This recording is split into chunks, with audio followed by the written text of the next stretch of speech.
There's a concerted effort to replace our humanness with technology. From AI in our lives to computer chips in the brain, chemicals in the blood, RFID chips under the skin, nanobots. The transhuman movement, ultimately, is to replace the entire body with synthetics. You're talking about things that are actually happening. Unless we change the trajectory, we are the last generation of what will be called pure humans. Shortly after the year 2030, we will be speaking to some form of a human hybrid. Wow. When I was 5 years old, I almost died. I don't talk about it a lot. I took an electrical cable in our house. I walked over to a wall plug and held on for dear life.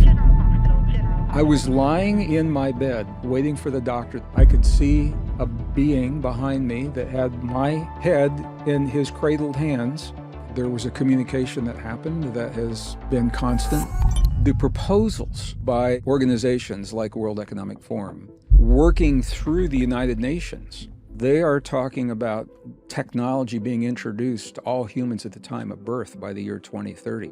Computer chips in the brain to give the newborn children the edge they need to compete. We follow this path of evolution, we lose aspects of our humanness. The human heart is coupled to a field of energy that is not limited by the laws of physics. That means there's a part of us that is designed to transcend the limits of time and space. The move to replace us with technology veils our divinity. Divinity is loving without fear, unconditional forgiveness, the ability to heal our own bodies. We're only beginning to understand the full potential of our humanness, and we're about to give it away to technology.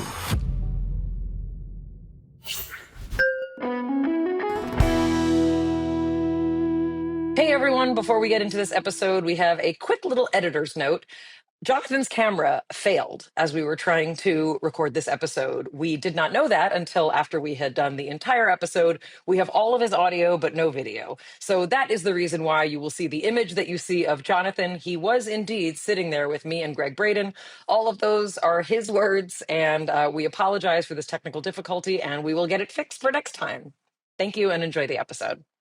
Hi, I'm Mayim Bialik. I'm Jonathan Cohen. And welcome to our breakdown. For the first time, Mayim is speechless. Speechless. Here's the thing I'm going to say about this episode. It is incumbent upon you to listen to this episode, especially if you think you know about the person that is on this episode. He shares things that he says he doesn't talk about. Well, he absolutely shares things that he doesn't talk about. And we're talking to someone who says a lot of controversial things, a lot of things that you and I may not agree with, a lot of things that many of you out there may not agree with. But guess what? There's so much interesting and important information to be had. And there's so many different ways to learn from people that you also may not agree with. Where are the similarities in the human experience? That's what we're going to talk about today. We're speaking to someone who is known in many, many realms as being a person who talks about concepts of good and evil, talks about the codes written into our DNA and into the Bible. And it's like, where do all these things fit together? So we're going to be talking with Gregg Braden. He's a New York Times bestselling author. He's a scientist with training in geology and computer science. And he's a real pioneer in this emerging paradigm, bridging science, social policy, and human potential. He's got an incredible history. He's also a musician. He's presented his research and his findings in 34 countries on 6 continents. He's been invited to speak to the United Nations, Fortune 500 companies, and the U.S. military. The message that Gregg Braden's going to talk about today and what we're going to kind of push him on is, what are the universal things about the human experience that coalesce with everything that we know to be true about science, about the mystical experience, about the transcendental experience? What is it that makes us human? What is it that allows us to reach beyond our humanness? And what are the dangers of a world in which we think we can perfect the human experience, which Gregg will argue is a denial of our unique connection to something divine? We talk specifically that most people don't really understand or know how to access the potential of being human, that we can control brain states, we can increase our ability to heal, we can find love, we can really expand the realm of what we perceive as possible here in the physical form. We also get metaphysical and talk about simulation theory and what it even means to explore energies outside of our bodies, including the access to the field and infinite possibilities of information. We'll touch on the human brain versus AI. We'll talk about the energy that exists all around us. We'll talk about the intersection between theoretical physics and conversations about divinity and consciousness. We're also going to talk about the tactics that are used to make us believe information that in many cases doesn't really serve us. And it keeps us divided.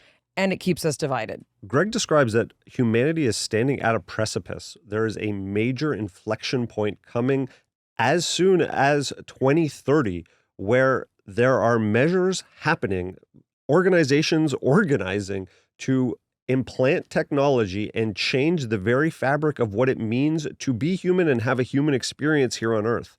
We're especially excited that Gregg is here in person. Break it down. I think a good place for us to start, and I want to get to specifics of the book, but I think it would be helpful for people to hear what's your mission? Like, what is your perspective that you sort of enter all of the work that you do from? You know, my mission and my perspective is to love this world, and the people of this world into peace that I know is possible. I have, it's more than just an interest. I think probably because of my heritage. I'm Cherokee blood and Hebrew blood. Both traditions have known a lot of war and a lot of suffering. I think a lot of my viewers know that I was working in the corporations in the defense industry during the Cold War years. And it was a really frightening time in the history of our world when the superpowers came like this close to doing the unthinkable. And there's no space there because they actually pushed the button twice to release nuclear weapons on civilian populations, and twice the tech failed for mysterious reasons. It's a whole conversation around that. But I always felt if we know where to look into the past, and if we know how to look at what those who have come before us have left for us, that we would find a way to perhaps end the hurt, end the suffering, end the atrocities in our lifetime that we all have seen in the 20th, and now it's repeating again in the 21st century. And my passion has been to view our past not simply as an ancient and obsolete way of thinking of things, which is what I was taught as a scientist. I was taught, that's back then, we're modern people now. And what I tend to see is a continuity. Is the stuff old? Yes. Are the texts and the traditions old? Yes. Are they obsolete? Absolutely not. And if we can begin to view that continuity, we give ourselves a framework to build the kind of peace. And honestly, I think the only way it's going to happen is we've got to think differently about ourselves.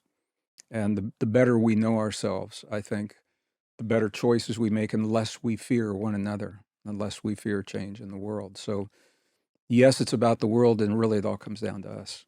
It's beautiful. That's a beautiful framework, and I think one that most of our viewers would absolutely support and get behind. I guess I'd love for you to start. I think we should just dive right in. Where does love fit into the philosophy that you sort of approach all aspects of science, history, the future? What is love? For me to talk about that, let's talk about this book, and I think it will come out pretty clearly. Okay, I can start where I was going to start. All right. The book goes through 70 truths, and they're woven into different aspects of this story. I think we'll go chronologically. So the first one I want to talk about: by the year 2030, we will either have awakened to the truth of our untapped human potential, or we will be locked into a society of hybrid humans that has engineered away our powers of creativity, emotion, empathy, and intuition. This is just in the introduction. I just want everybody to know. This is, kind of the framework that you're setting. Tell us what you understand based on the current trends of thinking. What are we headed towards? Well, I want to say, first of all, this book, I wrote this book before I gave it to the publisher because we have had issues in the past of publishers pushing back on the content. And I felt that what we're going to talk about here is so vital. It's more than interesting. Yeah, it's fascinating, but it's vital to our existence. And it begins with two parallel themes in the book. So let me address that, and then we'll go to this directly. There's two parallel themes in the book. One is that there's a concerted effort in our world right now to replace our humanness with technology, and that's no surprise. I mean, we all see that. From AI in our lives to computer chips in the brain, chemicals in the blood, RFID chips under the skin, nanobots moving through the circulatory and the respiratory systems, and on and on. The irony is that the technology that we're being asked to accept into our bodies, with the best science in the modern world is now showing us, is that our own natural biology not only meets, but in many cases it exceeds the capacity of the very technology we're being asked to replace ourselves with. And a lot of people don't know that. And that's the second theme of the book, awakening to the potential of who we are. The catalyst for that awakening is what we would call love. Love means different things to different people. And in the book, the theme of the book, and this is a long answer to a short question, but I want to lay this out and then we can tie into everything that you're going to go through with those questions. There's a theme in the book that a lot of people are uncomfortable with. And the word is divinity, because for many people, they link divinity with religion. And, I can see where that would happen. There are schools of divinity that do just that, and they're good schools. The contemporary definition of divinity, and this is fascinating to me, it simply says divinity is our ability to transcend perceived limitations. So transcend means become more than. Perceived, most of us are living limits in our lives. They're not even real. We are indoctrinated to accept those limits through academia, through our family, our friends, our community, our heritage, our religion, obsolete science, all kinds of places. But they're not even real. So divinity, in its truest sense, is our ability to be the best version of ourselves. And that's where this book is so fascinating to me, because there is a concerted effort to keep us from doing that, to veil our divinity. Let me just give a couple of examples of, when we think of divinity, many people think it's a peripheral experience, and it's actually foundational. A divinity is our ability to imagine. That is an expression of human divinity. Creativity, innovation, empathy, sympathy, compassion, the ability to love. I was going to say love. Without fear. Many of us love, and we've been hurt in our love. And so when we do love, what we do is we love just enough, and we always hold something back because we're afraid of being vulnerable and having that hurt again. Forgiveness. Many people forgive, and then they look around and see who saw them do the forgiving, because they want something to come back. Divinity is loving without fear. Forgiveness without unconditional forgiveness. The ability to heal our own bodies. That is an expression of divinity. So what we find is divinity is actually foundational in our lives. It's not this peripheral thing. It's us being the best version of ourselves. The move to replace us with technology veils our ability to be the best version of ourselves. It actually veils our divinity. And we can talk about the science that shows us how that works. So love, the question is, do we love ourselves enough to be the best version of ourselves? Do we love ourselves enough to allow our divinity, which I personally believe is our destiny as individuals and as a species? It's our destiny to unlock these extraordinary potentials that we're only beginning to understand. Mayim Bialik's Breakdown is supported by Green Chef. I can't tell you how much I enjoy certain aspects of summer. Maybe not a hot take. I think most people would agree summer's awesome, but there's something about summer that makes you feel your best. What better time to capture some of that summer magic and create healthy meal habits that last with Green Chef, the #1 meal kit for clean eating. Green Chef makes it easy to spend less time in the kitchen, more time enjoying summer, and with their new Heat and Eat meals, enjoy a delicious, wholesome meal in just 3 minutes. Perfect for supporting your wellness journey, Green Chef recipes feature fresh, organic, seasonal produce and 100% responsibly sourced proteins to help you feel your best. Green Chef's real clean ingredients help you build lasting, healthy habits without the hassle. Enjoy salads ready in just 5 minutes, protein-filled breakfasts, or nutrient-rich smoothies to fuel your day. Green Chef is ready to nurture your nutritional needs. With 80-plus dietitian-approved weekly meal options, Green Chef makes it easy to find meals that fit your lifestyle. Pick from Mediterranean, gluten-free, plant-based, protein-heavy, even gut and brain health, and calorie-smart choices too. The recipes change every week. With week-to-week flexibility, you can adjust your plan to match your mood and your schedule. We love Green Chef. And we love that they have a plant-based plan for me. I love their golden coconut curry chickpea soup. It's very good. It's like a standard favorite for me any season of the year. Jonathan loves their gluten-free plan, featuring gems like salmon with herb chickpea and kale. Make this summer your healthiest yet with Green Chef. Head to greenchef.com/50break and use code 50break to get 50% off your first month, then 20% off for 2 months with free shipping. That's code 50break at greenchef.com/50break. Mayim Bialik's Breakdown is supported by Defender. Are you a trailblazer, a risk taker, someone with countless tales of epic adventure? Well, I'm not quite there yet, but I'm working on it. Even the boldest among us started off small, daring themselves to reach greater goals each day. If you're looking to take on a challenge like that, guess what? The Defender is too. It's a vehicle built for drivers capable of great things, whether they're headed towards uncharted territory or just a weekend getaway, or to the supermarket like me. Defender was engineered to meet challenges head-on so you can explore with confidence. An icon reimagined through modern design, fit for a new generation of explorers. Adventure seekers won't want to miss Destination Defender, an epic weekend festival designed for Defender owners and enthusiasts, taking place in Port Jervis, New York from May 16th through 18th. Sounds like fun. This unforgettable weekend includes inspiring talks, off-road driving courses, chef tastings, and live music. To learn more, visit DestinationDefenderUSA.com. A vehicle built for the modern explorer, the Defender is a vehicle built for extremes and has the endurance to take you further. Drive with on-road presence and off-road prowess in a vehicle that looks tough because it is tough. The Defender boasts an exterior designed for optimum durability. Its raised hood and sculpted grille give the Defender 110 a modern edge. The Defender 110 also has 5 seats with the option of 7. Capability meets comfort in the Defender 110 with luxury appointments and rich materials to ensure comfortable adventures. 3D surround cameras with clear sight ground view let you see underneath the vehicle and anticipate obstacles in rough terrain. Clear sight rear view offers an unobstructed rear view even when you can't see through the back window. Driver aid technologies make driving and parking simpler. Next generation PV Pro infotainment system helps make more of your world. Intuitive driver displays are customizable to your journey. Design your Defender 110 at LandRoverUSA.com. Visit LandRoverUSA.com to learn more about the Defender 110. Explore the Defender 110 at LandRoverUSA.com. Mayim Bialik's Breakdown is supported by Thrive Cosmetics. I really like this new makeup trend of lining the top lid with a bold color. Our producer Valerie did it the other day, and it was so awesome. It seems simple, but it made a real statement. She still looked sleek and professional, though.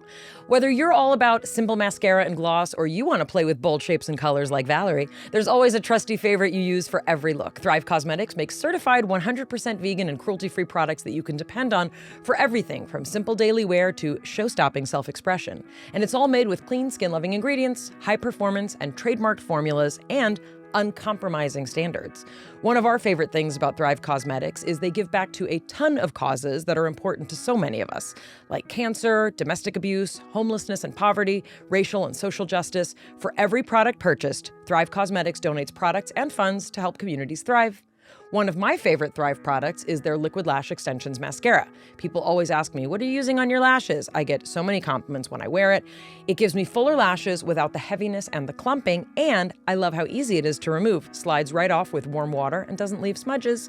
Thrive's unique formula creates tubes around each eyelash to lengthen them, and nourishing ingredients support longer, stronger, healthier looking lashes over time.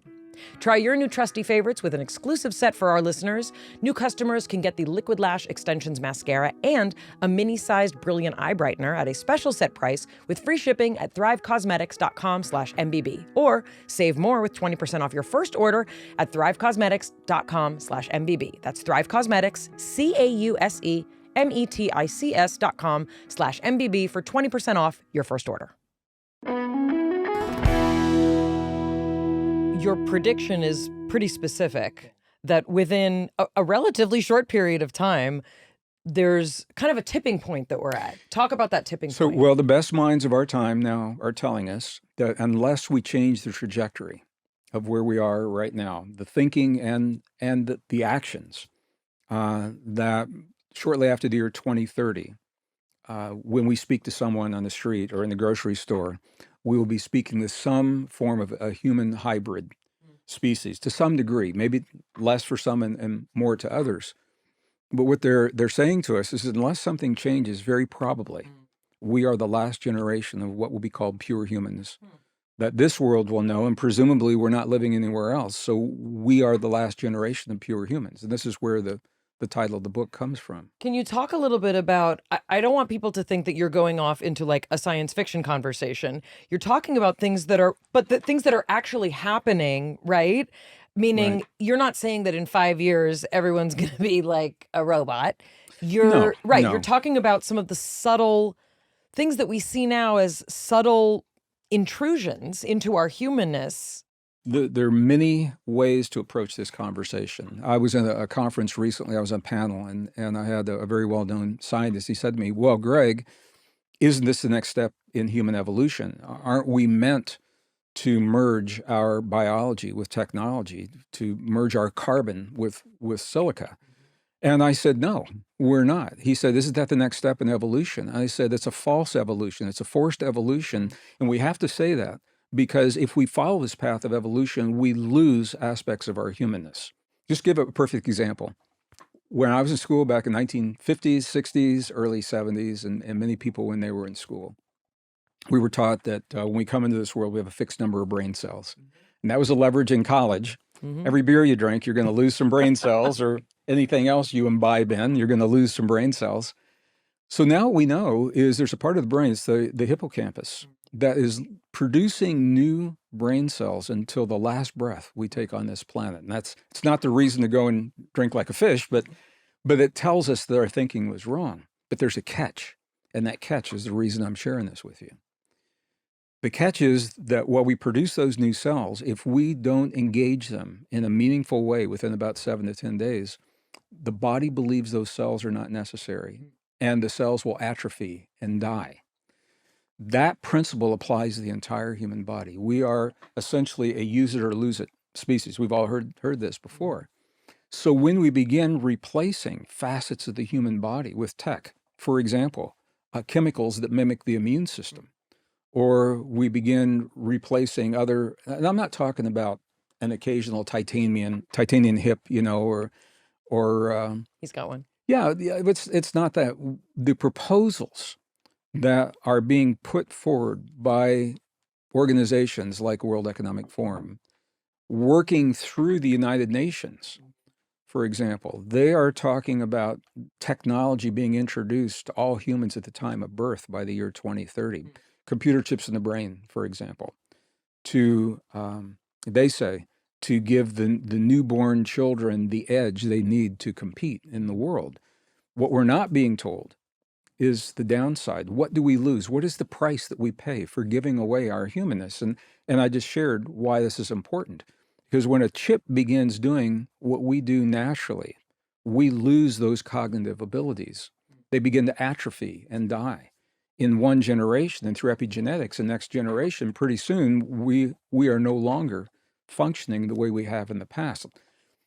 This is fascinating me because a lot of people think it's like this little dial. You can say, well, let's just try, we'll turn on transhumanism, which is the word we haven't introduced yet. But transhumanism, trans means beyond.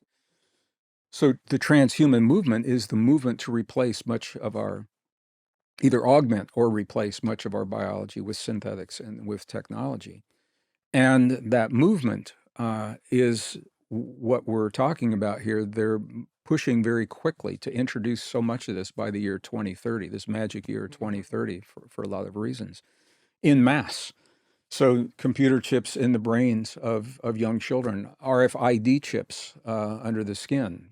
They'll say, I know this is happening, and I'm still in awe at how slick and sexy the marketing is. They make it look really, really good. They say your life will be easier. You will be safer. If you've got an RFID chip in your body, everybody knows where you are. You know, you'll be safer. But nobody's talking about the drawbacks and the downside. And the psychology. This has been around long enough now. We can see where, when we don't use facets of our brain, and if we have a technology doing it for us, we stop, then we lose cognitive abilities. We lose the ability to solve problems, socialization skills, the ability to communicate, emotions and things like that. I want to slow down here for a second, because someone who hears, Sorry, in the bingo card of things Jonathan says, It's he always true. says he wants to slow down. We will slow down. 9 times out of 10, I'm like, okay, we've covered a lot. Let's slow down here for a No, second. I agree. I agree. If someone hears that there are computer chips planned to be implanted in children's brains, they may be like, what are you talking about? What you referenced was that the World Economic Forum is exploring this, and there are organizations all over the world who are evaluating what technology exists right now and how it could be scaled and utilized and deployed across the world. And so often these conversations are not public, but The Economist has published a paper, Our Brain Implants the Future of Computing. And what happens is, when you talk about the marketing, it's slowly introduced as, isn't it more convenient if? Neuralink is an example for people, obviously, who have more extreme limitations. And so, because it's a spectrum, right? It's like, on one hand, the technology is available for people who have severe limitation, and it can bring back the ability to use your arms or the ability to communicate if you haven't. Sure. But what we're talking about is when it's deployed in otherwise healthy people, and we start to lose our natural abilities because we're relying on devices. So I want to slow down a little bit and talk, can you explain to people that this isn't sci-fi, that these plans are available and are being discussed? Yeah, I think it's important to break these ideas down. So let's go back to the beginning. Where are these ideas? Where are they coming from? There's an organization that's been around since 1971, World Economic Forum. We've all heard of the Davos meetings, and that's the WEF, and they meet usually once, sometimes twice a year, which they have every right to do, and talk about their view of what the world should be, and they have every right to do that. What has happened is that they have found that they had very little traction in getting their ideas across, because in my opinion, they're just bad ideas. And we're talking about some of those. So let's put that into a box. There's another box, United Nations. I'm just going to say, when I was a kid, the United Nations was the great hope of this planet. And the UN we have now, there are good people there. They do good things, and there are some good programs. It's not the same UN. It's been hijacked in many respects. And one of the places where it's been hijacked, most of us have heard about something called the UN Sustainable Development Goals for the year 2030. This year comes up a lot, UN SDG 2030. 17 beautiful goals. You look at them on the website, who wouldn't want them? The end of poverty, who doesn't want that? Food security, who doesn't want that? The end of disease for children, who doesn't want that? Now you look at the fine print of how they hope to achieve those goals. And this is where it becomes very problematic, because the way to achieve those goals is for us to surrender much of our humanness. All right? They're not getting much traction, and they have been concerned about that. It's for this reason these two organizations signed a formal agreement in the year 2019 that the WEF would implement its ideas through the Sustainable Development Goals of the UN, and that's concerning because we are legally bound as a nation to follow some of the principles. The World Health Organization is a function of the UN, for example. And we saw this a few years ago of how much control they attempted to exert on global populations. So it starts to sound, crazy, science fiction, things like that. It is public knowledge. It simply is not shared in the mainstream. It's almost too complex. It's like there's too many moving parts. It's not immediate enough. It's like too Well, hard to cover. So at the end of every Davos meeting, they sum it up in a few sentences. And Klaus Schwab is was the head. He stepped down, and I understand he's being reinstated. I'm not sure if that's true. But in a single sentence, he summed up the goal of where they hope to move in these next 4.5 years. In a single sentence, and I'll give you the video clip, and you can share that if you'd like. In the single sentence, he says, the way to achieve these goals is to merge our natural world with our digital world. And then there's a long pause because he knows the implications of what he's about to say. And he says, with our biological identities. So in other words, to merge all the resources of the world, which have pretty much been done, all the animals and the fish and the trees, they are all tokenized. We know that. The digital world is already the digital world. What has yet to happen is we are not part of this digital equation yet that they hope to have done by the year 2030 with massive artificial intelligence regulating the way we live our lives, they say, for the betterment of the planet, regulating where we travel, what we eat, how we take care of health issues that come up. I hesitated because I want to go too deep on that right now, but you get the idea. So the only way that can happen is for humans to embrace the technology, not just into their lives, but into their bodies. America's not wired for that. We're not set up for that. We don't think that way. Some countries do, and there are European countries that are all in on this tech right now. I want to, again, just continue to sort of explain how this is not science fiction, because in 2002, I got to see Ray Kurzweil speak. This was before I had a cell phone, and he talked about how every single person was going to have a device more powerful than the most powerful NASA computers in the palm of their hand. They were going to have access, and he starts to lay out what the version of, the 2015 smartphone is. And in 2002, you're like, this sounds crazy. This guy's off the rails. How is this possibly going to happen? I'm still like using dial-up in most cases. I have a landline. Yeah, I'm with you. And so when we start to stretch, it's like it can, and I'm really trying to speak to the people who are like having a hard time imagining. The plans are large, but the movements become incremental. It's like, oh, let's just track this. And there are a lot of potential positives that are positioned without thinking about the consequences. AI is going to be able to scan images and health conditions way faster. That's a good. AI is going to help us allocate resources so that we will have less food waste. Right now, 40% of food is wasted. Well, everyone wants that, right? So it's like almost the road to hell is paved with good intentions in a way. I don't know if we go that far, but we can definitely talk about the consequences. But I think that's sort of the stage, is that these changes could happen incrementally without us really realizing what we're giving up. This is why I've written this book. The science. I'm a scientist. I'm a trained scientist, earth science by degree, with a strong background, math, physics, computer science, so multidisciplinary science. And one of the things I've found is the technology is never right, wrong, good, or bad. It simply is tech. It's the thinking underlying the tech and how it's applied in our lives. And we've certainly seen that. I mean, the splitting of the atom could have been used for a whole lot of things. It was perfected during wartime. So of course it was applied to a wartime application as the atom bomb.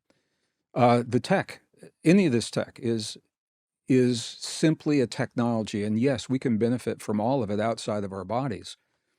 It's the thinking underlying this. And that's why in the book, I am talking, and we're kind of skipping around here a little bit, and I'm going to acknowledge that. But none of this is happening in a vacuum. There is a context to everything that we're talking about. And this is where it gets a little uncomfortable for people sometimes. I've lost friends. I've lost business having this conversation regarding divinity and a fundamental struggle. We were born in this world into a fundamental struggle between forces that we call good and evil. And for a lot of people, that sounds like a fairy tale. I mean, I was a kid growing up in the Midwest in Missouri, and good and evil were two little angels on your shoulder.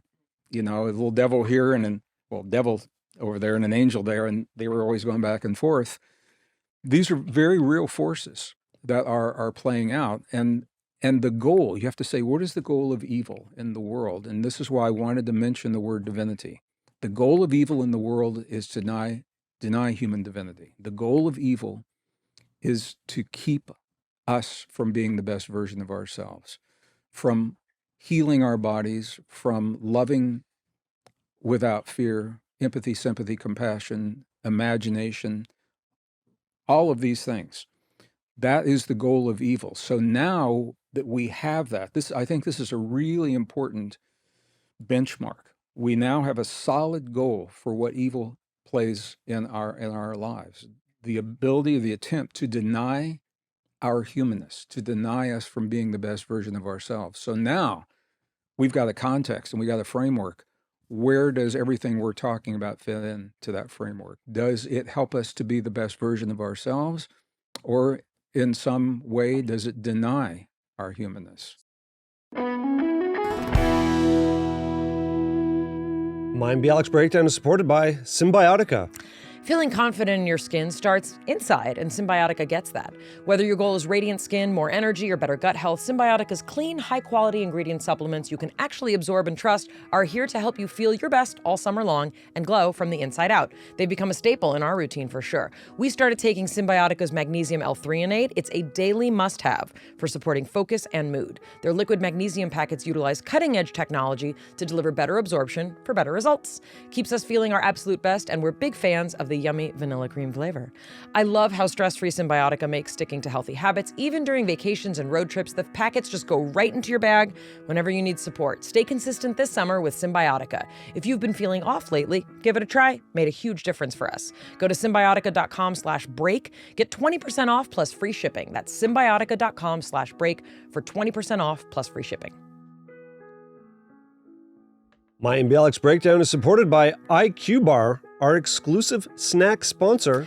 IQ Bar is the better-for-you plant protein-based snacks made with brain-boosting nutrients to refuel, nourish, and satisfy hunger without the sugar crash. Their plant protein bars are packed with high-quality ingredients to help keep you physically and mentally fit. IQ Bar is totally free from gluten, dairy, soy, GMOs, and artificial sweeteners for a natural, anytime snack.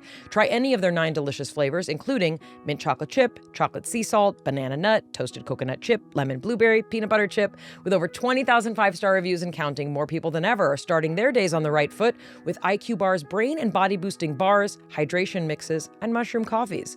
When IQ Bar sent us their ultimate sampler pack, one flavor stood out. I really like the coconut chip. The bars taste great, but they make Jonathan in particular go crazy. He wants to eat them 3 times a day. I just had one right before we sat down to record. They are delicious and they are my go-to snack. Also, after time on the pickleball court, we both like IQ Mix for hydration with 3 times as many electrolytes as sports drinks. It's great for pre-workout, morning hydration, hangovers, and more. Right now, IQ Bar is offering our special podcast listeners 20% off all IQ Bar products, plus get free shipping. To get your 20% off, text BREAKDOWN to 64,000. Text BREAKDOWN to 64,000. That's BREAKDOWN to 64,000. Message and data rates may apply. See terms for details. To what degree is this subjective? Meaning, for some people, and I don't mean to say like, oh, everybody's got a different, but a little bit, everybody's got a different perspective on this. Sure. And some people might say, people that maybe I don't agree with, but some people might say the best version of myself is the self that incorporates everything that humans have evolved to create, even in digital, synthetic, silica realms. Right. And the best version of myself is the version that will live forever, right? The best version of myself is one that has biohacked every aspect of my physiology, right? So, I mean, for me, and, you know, just kind of also from a theological perspective, the notions of good and evil for many people are somewhat outdated, right? Sure. And when we talk about, you know, good and evil, you know, in many cases they're aspects or elements that people do get to determine, which in theory are subjective. So I think of, for example, I happen to be a person that, supports a woman's right to have an abortion if she wants to, even Sure. if I wouldn't have one, or even if I wish she wouldn't, like whatever. That's something I believe in, right?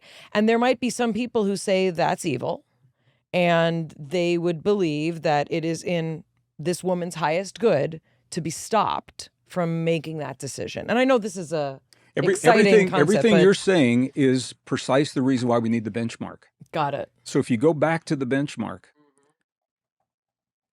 the ability, what you've just described, we have the abilities to do. This is where the new science, the exciting new science is coming in.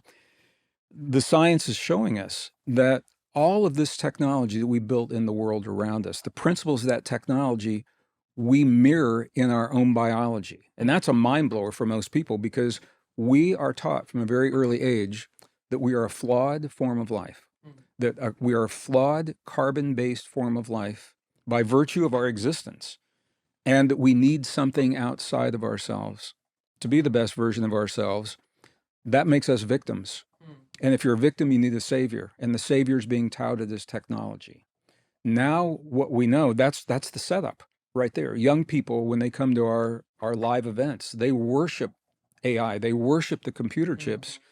Nobody's ever told them, first of all, how rare and precious human biology really is. And we can talk about that and why I believe that is true, and why I believe we're worth preserving as a species. But nobody's ever taught them that we not only meet, but we exceed the capacity of many of those technologies. For example, I just did this with some young people. Let's look at a silicon chip and a human neuron. All right, silicon chip, are they fast? Yes. Are they efficient? Yes. Are they scalable?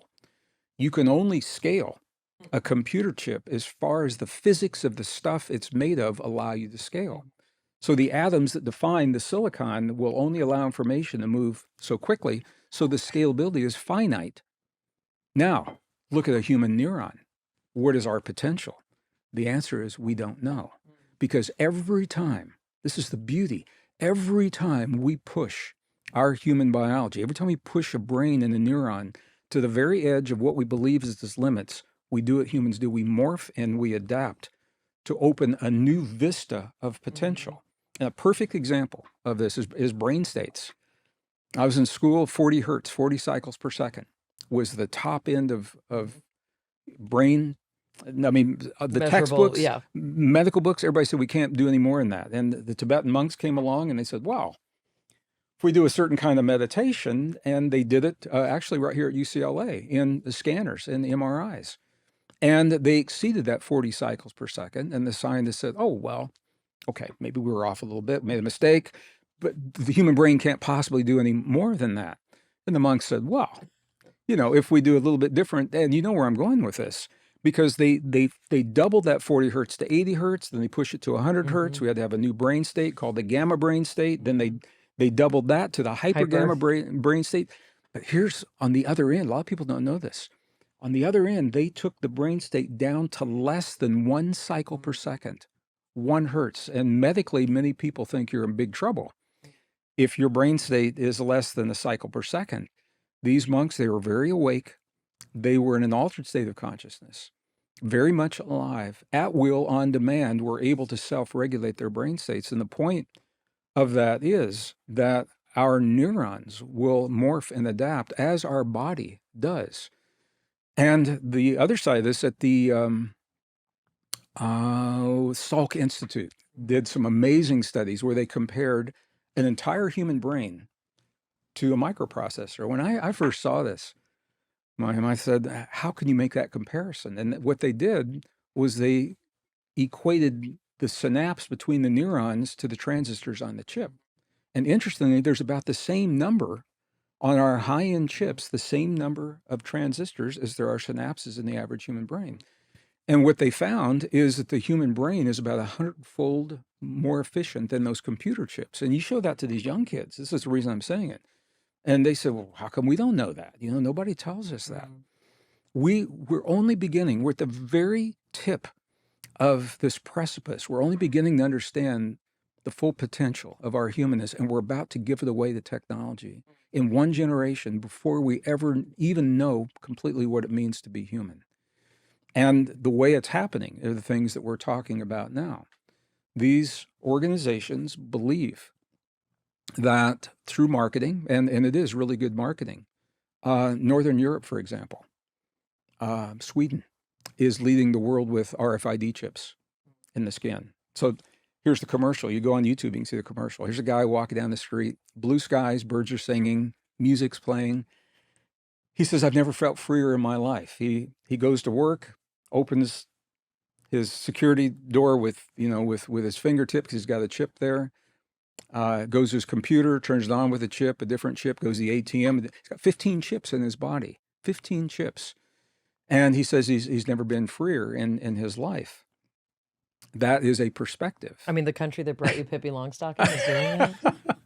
That's a perspective. So when we talk about, some people are very familiar with this now and some aren't. Elon Musk created a company called Neuralink, which is an amazing company with amazing technology. It is a computer chip in the brain that allows the person with that chip to communicate with the computer without using a keyboard and no wires. It's essentially Bluetooth-like technology.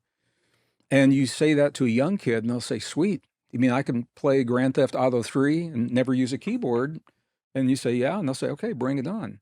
Because no one's telling them the flip side. The functions of the brain that chip is mimicking, now those functions begin to atrophy.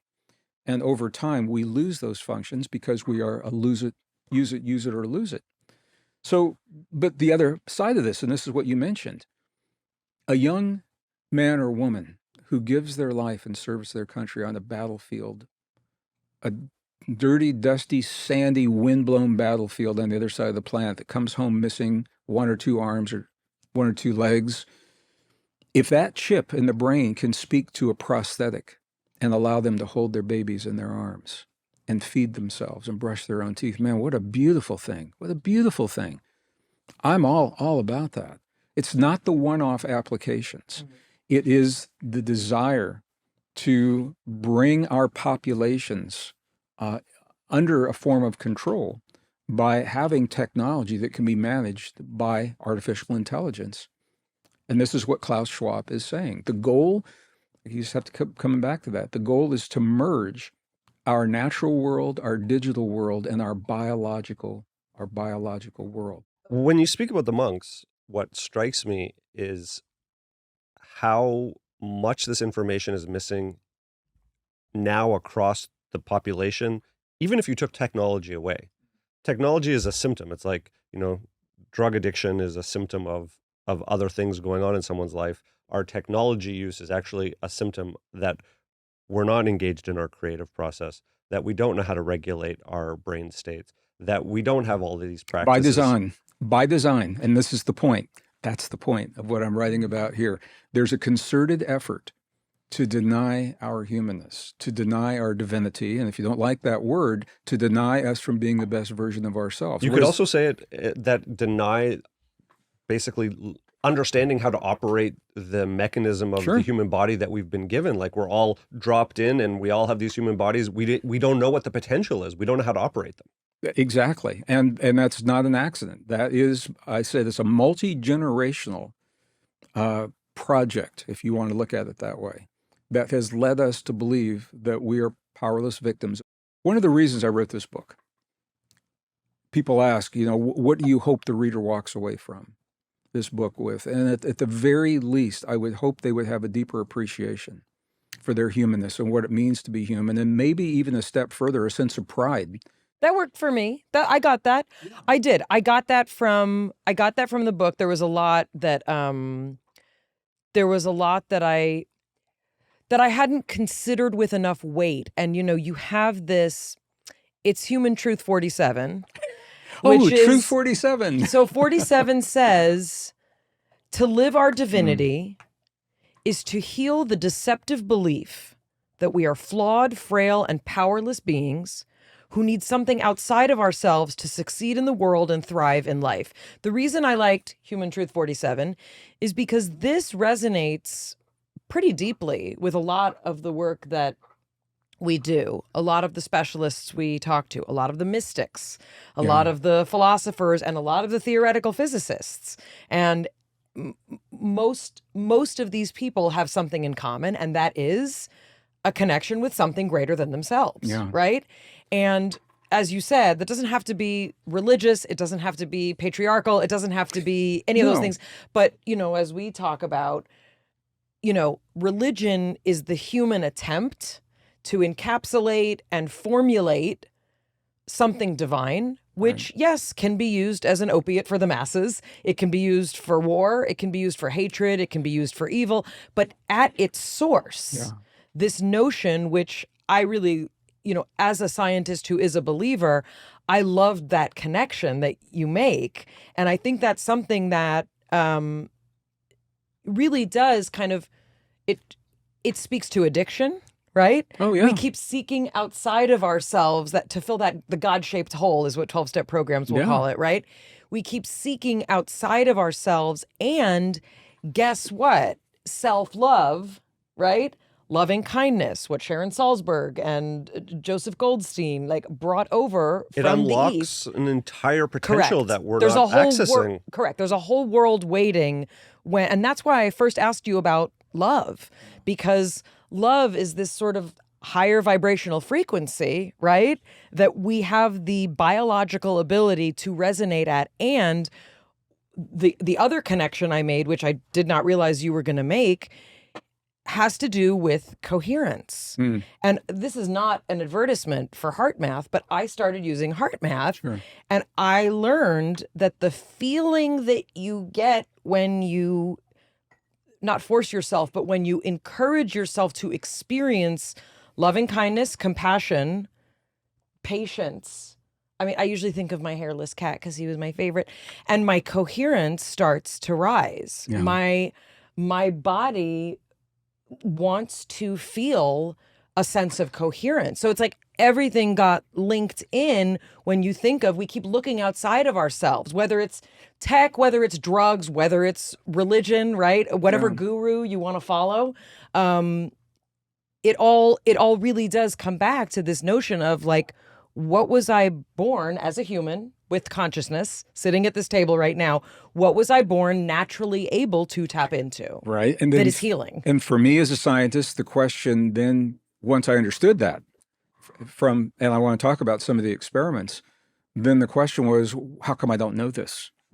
And why don't we, it goes back to what Jonathan's saying, why don't we know about what those monks have done? The highest states of human consciousness ever attained with no technology, no chemicals, no drugs, no plant medicine, anything, breath and focus are attained. I used to lead groups in the Tibet, and we would spend 12 monasteries, 2 nunneries over 26 days. And we'd sit with these monks and these nuns, and we would experience with them, and to the degree we were able to learn, they would teach us what. And it's not hard. It's a very, very different way of thinking. I just want to step back about a half a step. I want to acknowledge everything we're talking about. So this is a very different way of thinking for a lot of people.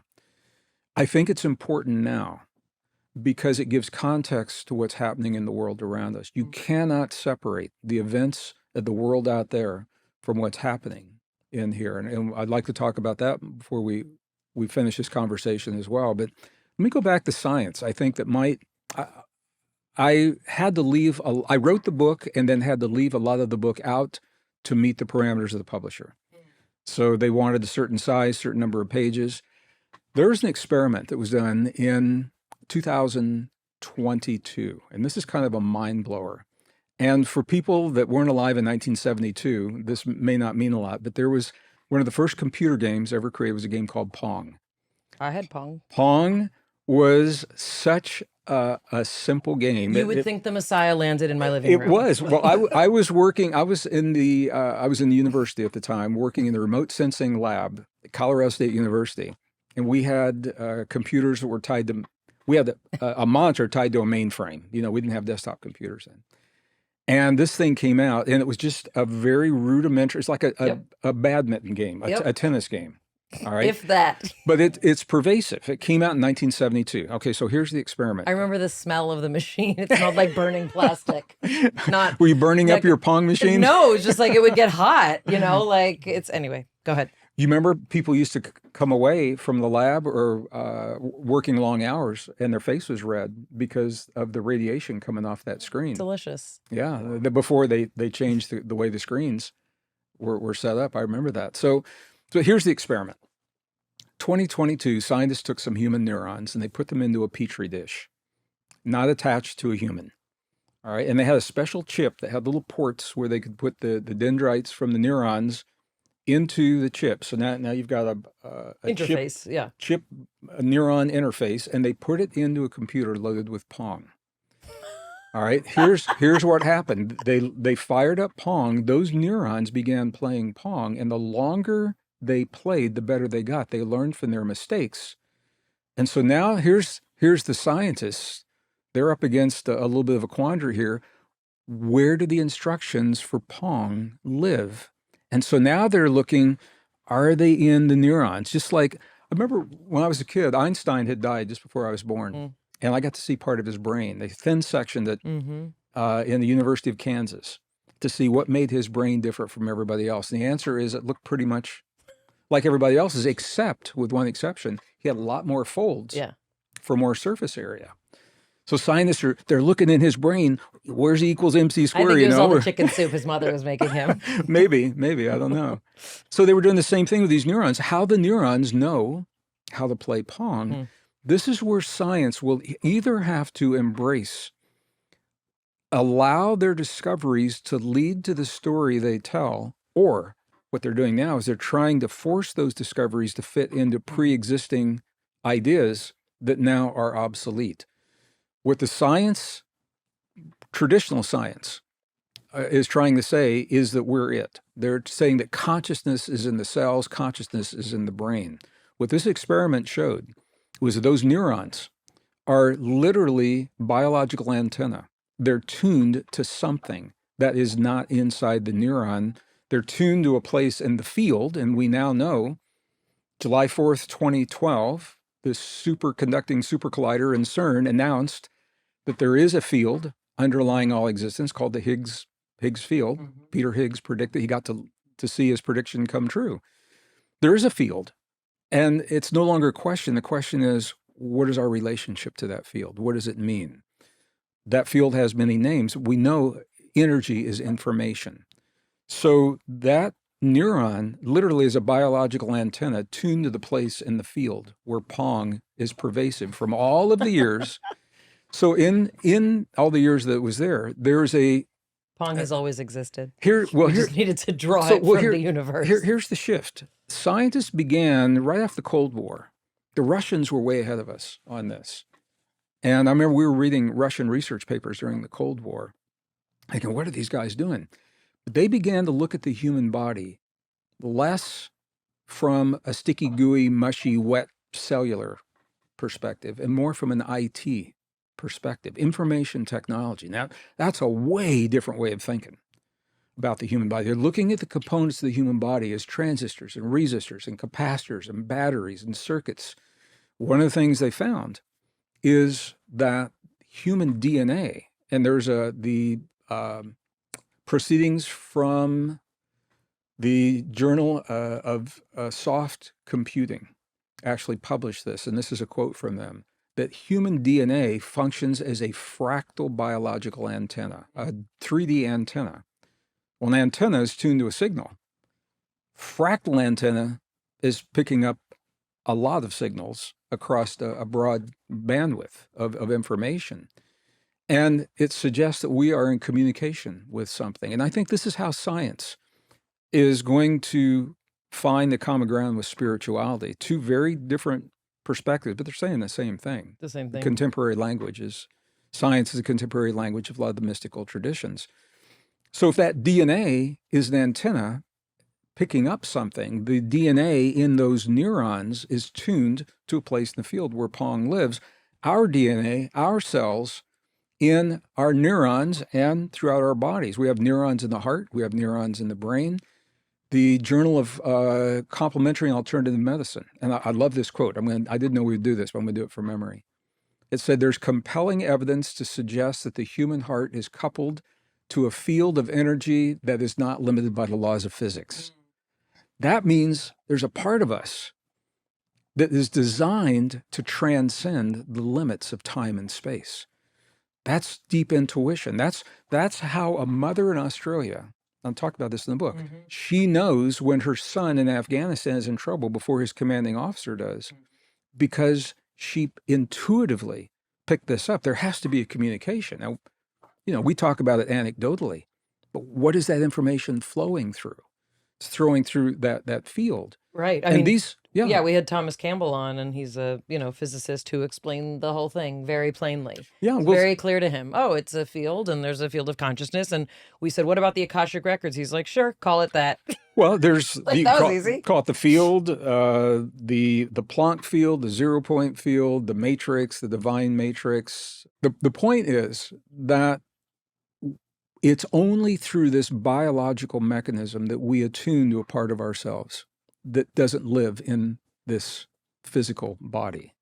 And when we begin to replace our physical body with synthetics, we lose the ability to connect with that part of ourselves. The goal of the transhuman movement ultimately is to replace the entire body with synthetics. And you named it. You said for immortality, when the science is showing, number one, every organ in the human body has the ability to stop the damage, to heal what's been done, and to repair itself.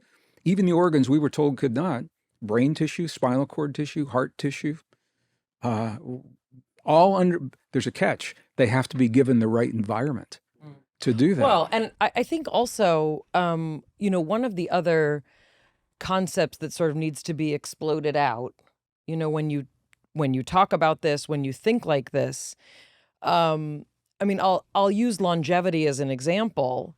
What's my favorite recent quote that I saw written on a chalkboard outside of that restaurant that we like? Death is only the end if you think the story's about you. So I was already thinking that the notion of longevity, the reason that many ancient people, indigenous communities, don't have the same fear and obsession with death is because death was seen as another part of life, and it was part of the vernacular, right? And when I think about, the way that my tradition, the tradition I was raised in and what I believe was encoded in me, there's this notion that there's always a language that divinity is speaking, always.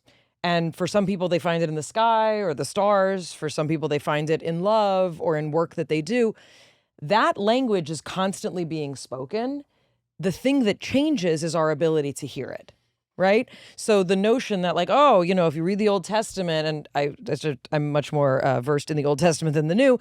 If you read the Old Testament, God's always talking to people, and God's talking from mountains, and you're seeing colors while God is speaking. What is that? And what my rabbis taught me was that voice is constantly being spoken. We can't hear it anymore. We can't hear it because the first thing we do when we wake up is take out our phone, scroll through Instagram, look at the news, whatever we're doing. And our attention is bombarded. Our attention is bombarded. We're not living in a natural world. And as much as this is the evolution of our species, we've not lived like this for 99.9% of the time that humans have existed.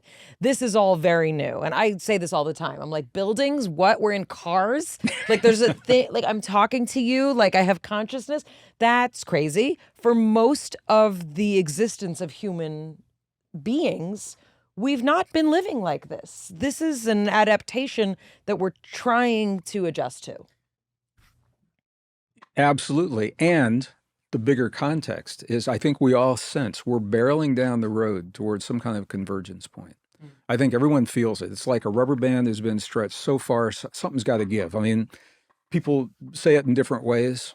I go to my little food co-op in a rural area in northern New Mexico, and really good salt of the earth people that don't really have time to sit around and do what we're doing right now because they're trying to make ends meet and take care of their kids.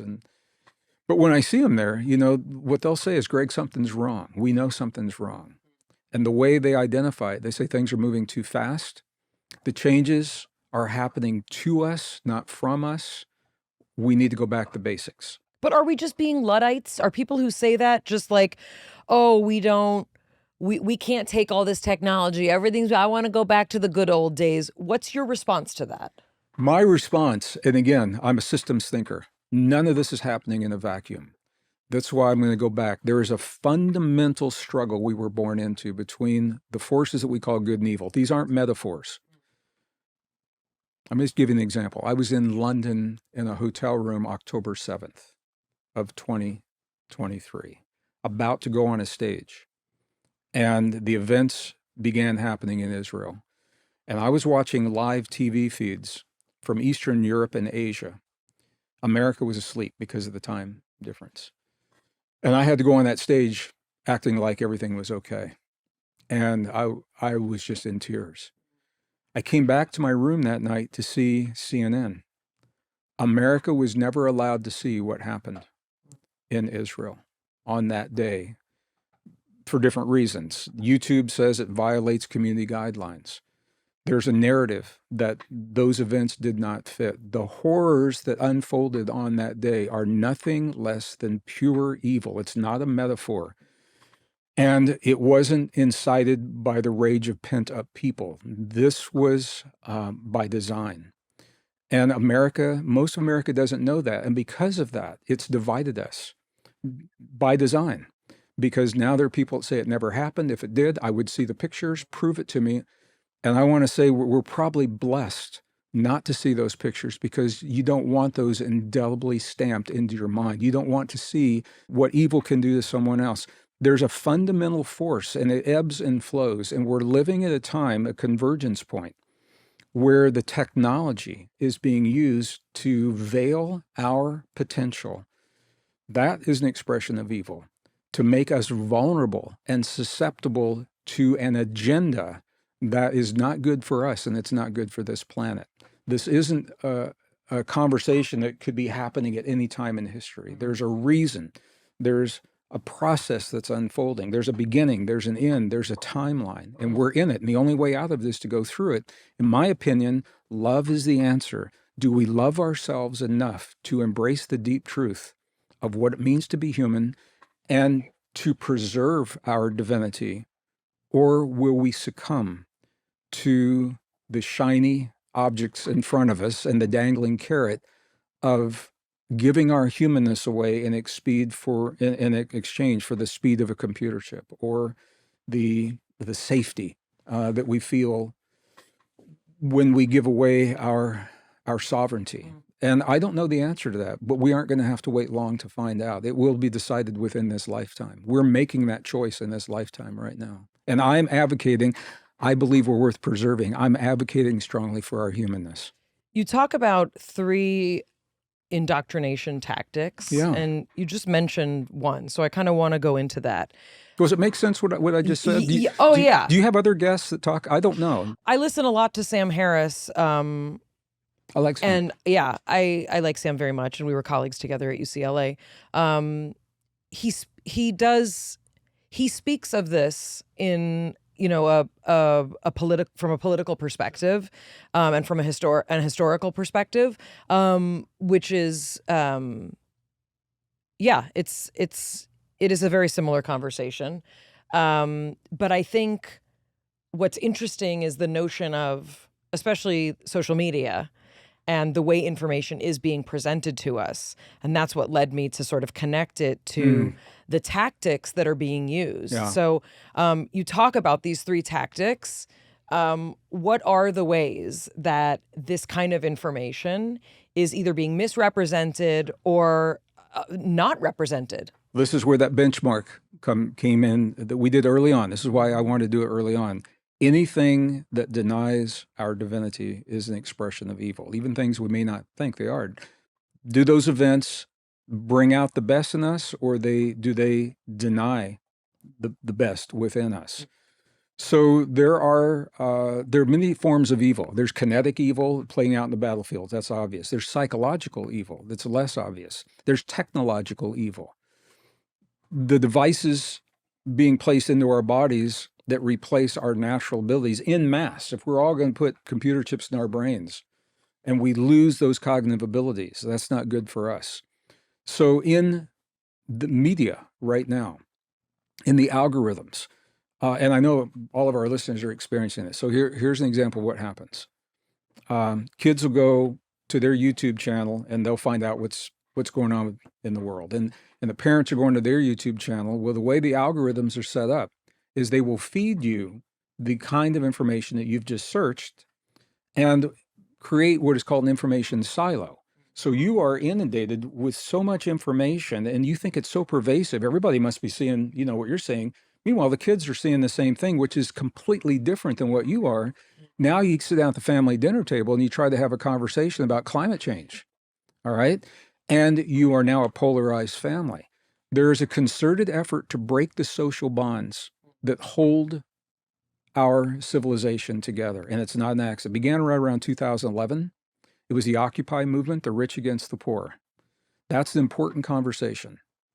We need to have that. However, it could be done in a kind way that brings us together in a society, and it was not. It was weaponized to divide us. Then we saw the same thing happen, men against women.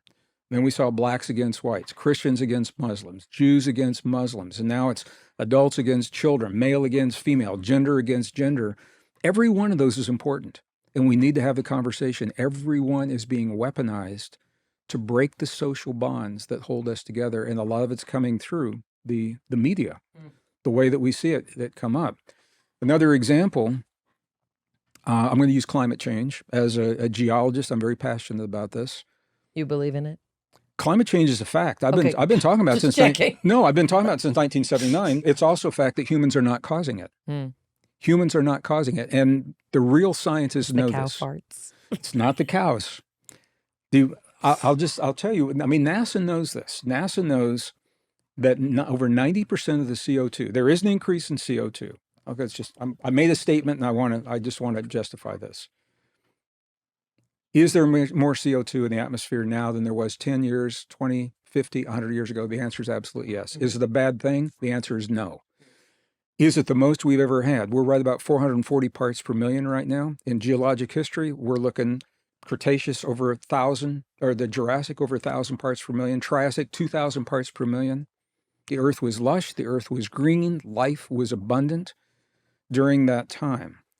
And what we see in geologic history, and this is fascinating to me, there are times when CO2 levels are high and the temperatures are low, and times when just the opposite is happening. It's not necessarily a one-to-one correlation.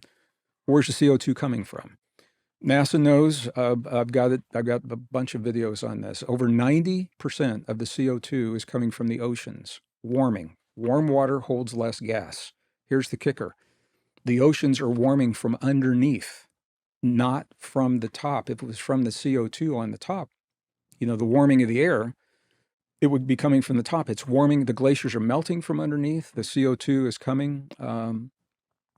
The oceans are warming from underneath from tectonic processes that happen about every 12,500 years that people just don't want to talk about. It is a tectonic process that begins in the core, translates perturbations into the mantle, into the crust, the weak areas of the crust. You see more tectonic activity, more volcanic activity, was exactly what we're seeing. Do we need to go clean green? Yes, we need to stop burning fossil fuels because the oil is actually a very precious resource that cannot be replaced. And if we were serious about doing it, we've had the technology for over 70 years. We've had technology that will produce clean, green, sustainable energy, no CO2. It's abundant in the Earth's crust. The waste can be recycled into the energy again. If we were serious about it, if the powers that be were serious, I know that they would go after this tech that is not being used. I'm talking about thorium. Manhattan Project, they discovered a number of elements that could run those reactors. They chose uranium because they need the plutonium for the weapons. Thorium, element number 90. If you wiki this, they'll tell you it's theoretical, it's not. China, Russia, America had thorium reactors, and one of them was in Colorado, the Indian River facility, up until the 80s when they shut it down. So we know it's a proven technology.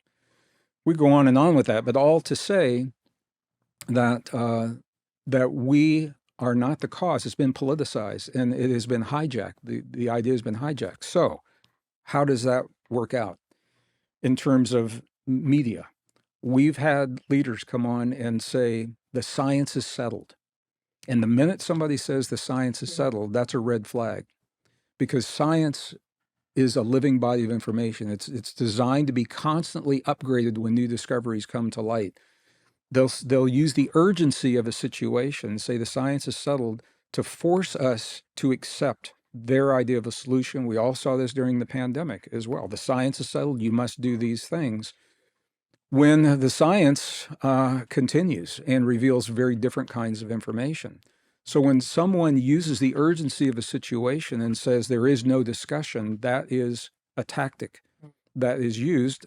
What do we do to remedy that? We research. That's the beauty of having the opportunity. A lot of people don't have the time, and I totally get that.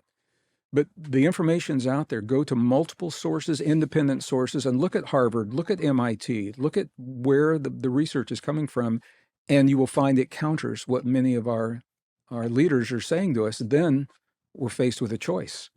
And that's a very personal choice, and we have to make a choice in terms of where we go with this. But that's one example. Right. So the first indoctrination tactic being present the doctrine as reality, which I completely see. The second tactic is manipulation through fear and guilt. And the third is ensure there's no way out. Can you talk about those tactics Sure. as Well, well? the climate change is a perfect example, because what they'll do is they'll start a news cycle with forest fires in California and flooding in my state, New Mexico, just 48 hours ago, or in Texas. And of course, that's horrible. Nobody wants that. Our hearts go out to our brothers and sisters, and then they will link that to climate change. And the science doesn't support that. The science simply does not support that. It goes even deeper. I mean, the cycle, we know what's driving this cycle, and we have the technology now that we could actually alleviate many of the issues with climate change that are happening right now. But yeah, climate change is one where the urgency, certainly the pandemic is a perfect example of the urgency. The threat of war and annihilation we've seen used recently to take really extreme steps.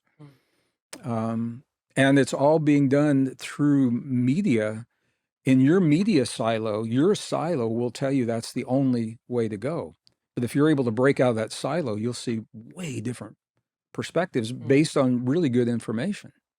Yeah. And you said the other one, what was the third one? The third indoctrination tactic is ensure there's no way out. Well, yeah. And that is part of what we see. We just keep coming back. Climate change was a perfect example of that. Right. And the pandemic as well. The pandemic was the United Nations. Meaning, like, if you don't do this, you're going to die. Like, that was literally, it was like. However, the Harvard MIT studies showed very clearly, I'm a scientist. As soon as I saw, well, I didn't know if we could talk about this on your program. And I think as a way to talk about it responsibly. I knew in March of 20, my scientific colleagues had sent me copies of the genome. And you could see very clearly where the genome was, there were cleavage sites that don't happen in nature, where the information had been spliced and information had been put into there, which told me it did not come from a natural. It didn't come from a wet market, in somewhere in some far. You remember how I determined that it came from a lab? Your experience of it. When I had COVID, the first time I had it, I was very sick. I was one of the people, like, I wasn't like it was like a little cold. Like, I was very sick. At that time, I was vaccinated. And the symptoms changed about every 10 hours. Wow. And what I said is it felt like everything I studied from genetics, the way programming works. Yep. When proteins are turned over and and I said, it literally felt like things were clicking on every 10 hours. I was like, oh, new symptom. Oh, now I have a completely different. And I was like, this feels so inorganic. Like, usually when you have a cold, it's like, oh, it moves from your nose down to your chest. Like, then you cough and then it's over. Sure. But this was like every day it was a new virus. That's what it felt like. And I literally said, and everybody, well, certain people in my life were like, you're crazy. You're a conspiracy theorist. I was like, no, I'm still a progressive liberal, but this does not seem like an organic virus. Well, it made perfect sense that would come from a lab leak, and humans make mistakes. So just tell us. Just be honest and tell us. There's a reason that the government doesn't tell us certain things. Yes. And part of it is that, and I'm giving the government in general a very generous interpretation here. Okay. When you have a global pandemic, it's really scary. We didn't know a lot of things, meaning there was legitimate things that we didn't know. Yeah. So remember, it was like, oh, it can't be passed through the air. And then it's like, it is passed through the air. Sure. So what happened is we had a government that felt that it had to take very serious conservative measures to protect, as quote, best that they could, the people, of course, who were not protected were people of a lower socioeconomic status, which ended up being reflected as many people of color not being taken care of. And that's why many of us don't like the government for a lot of reasons. But there was a conservative attempt to try and be like, oh my gosh, everybody just like stay in your houses. We don't know what the F is happening, right? Yeah. And I think in many cases, some people knew, but many people didn't. And every time something comes out from the CDC, I shove it in the face of everyone who told me that I was a conspiracy theorist. Like, oh, guess what? I was right. The information was out there. I was power of attorney over my mom, who I lost through COVID. Mm. And the facility, she was also late stage dementia. And the facility that she was in said, we need your permission to use this vaccine on your mom. And I said, well, send me the paperwork. And Pfizer, it was a Pfizer vaccine they were going to use. And Pfizer was very honest in their paperwork. They said this vaccine will not keep your mom from getting COVID. It will not keep her from transmitting it. It may lessen the impact. Oh, the information was all there. Well, that was Pfizer. But meanwhile, my local news is telling me that just the opposite. They're saying if you take this, if you don't take it, you're going to get it. If you do take it, you won't pass. And I said, that's not true. That's not true. And this is, COVID politics aside, the thing that bothers me most, not just about COVID, not just about this vaccine, about wellness in general, I don't appreciate being lied to. That's the thing. I don't want to be lied to. If you don't know, say you don't know. But this is where, and you and I may differ on a lot of things, and I also don't know enough about climate change to even say, I don't know what you're saying sounds right. Could be right, could be, I don't know. But with this made sense to me. This notion of, we're going to hold over you that if you don't do what everybody else is doing, you're going to die. Do you want to die? Which is the same thing with the HPV vaccine, which used to be like, oh, some people are taking it. Now the commercials are like, do you want your 12-year-old to die? If not, take this vaccine. And I'm like, what kind of marketing is happening, right? Well, that's where the information, these are the algorithms that are being used to skew these perspectives. My mom passed before I had to make that decision. And so from COVID. And I sometimes think she spared me the pain of wondering if I'd make the wrong decision if I had given it to her. But it was an eye-opener for me because the fact sheet from the pharmaceutical company stated what the compound was capable of, and it was not what was being taught, what was being told on my local radio stations and local media. I mean, there's no center of truth. You'll still speak to a lot of people and a lot of physicians have said this was 100% needed. It absolutely reduced mortality. It reduced suffering. It was what was needed to have across the population set. And there's a danger in saying, I'm aware of the danger of saying the local news and the mainstream media, because that opens the door. When that can't be trusted, it opens the door to even more fringe. And, when we say, well, look, some of this sounds conspiratorial, but here are it kind of opens a door to some, but it opens the door to people who may have real conspiracy.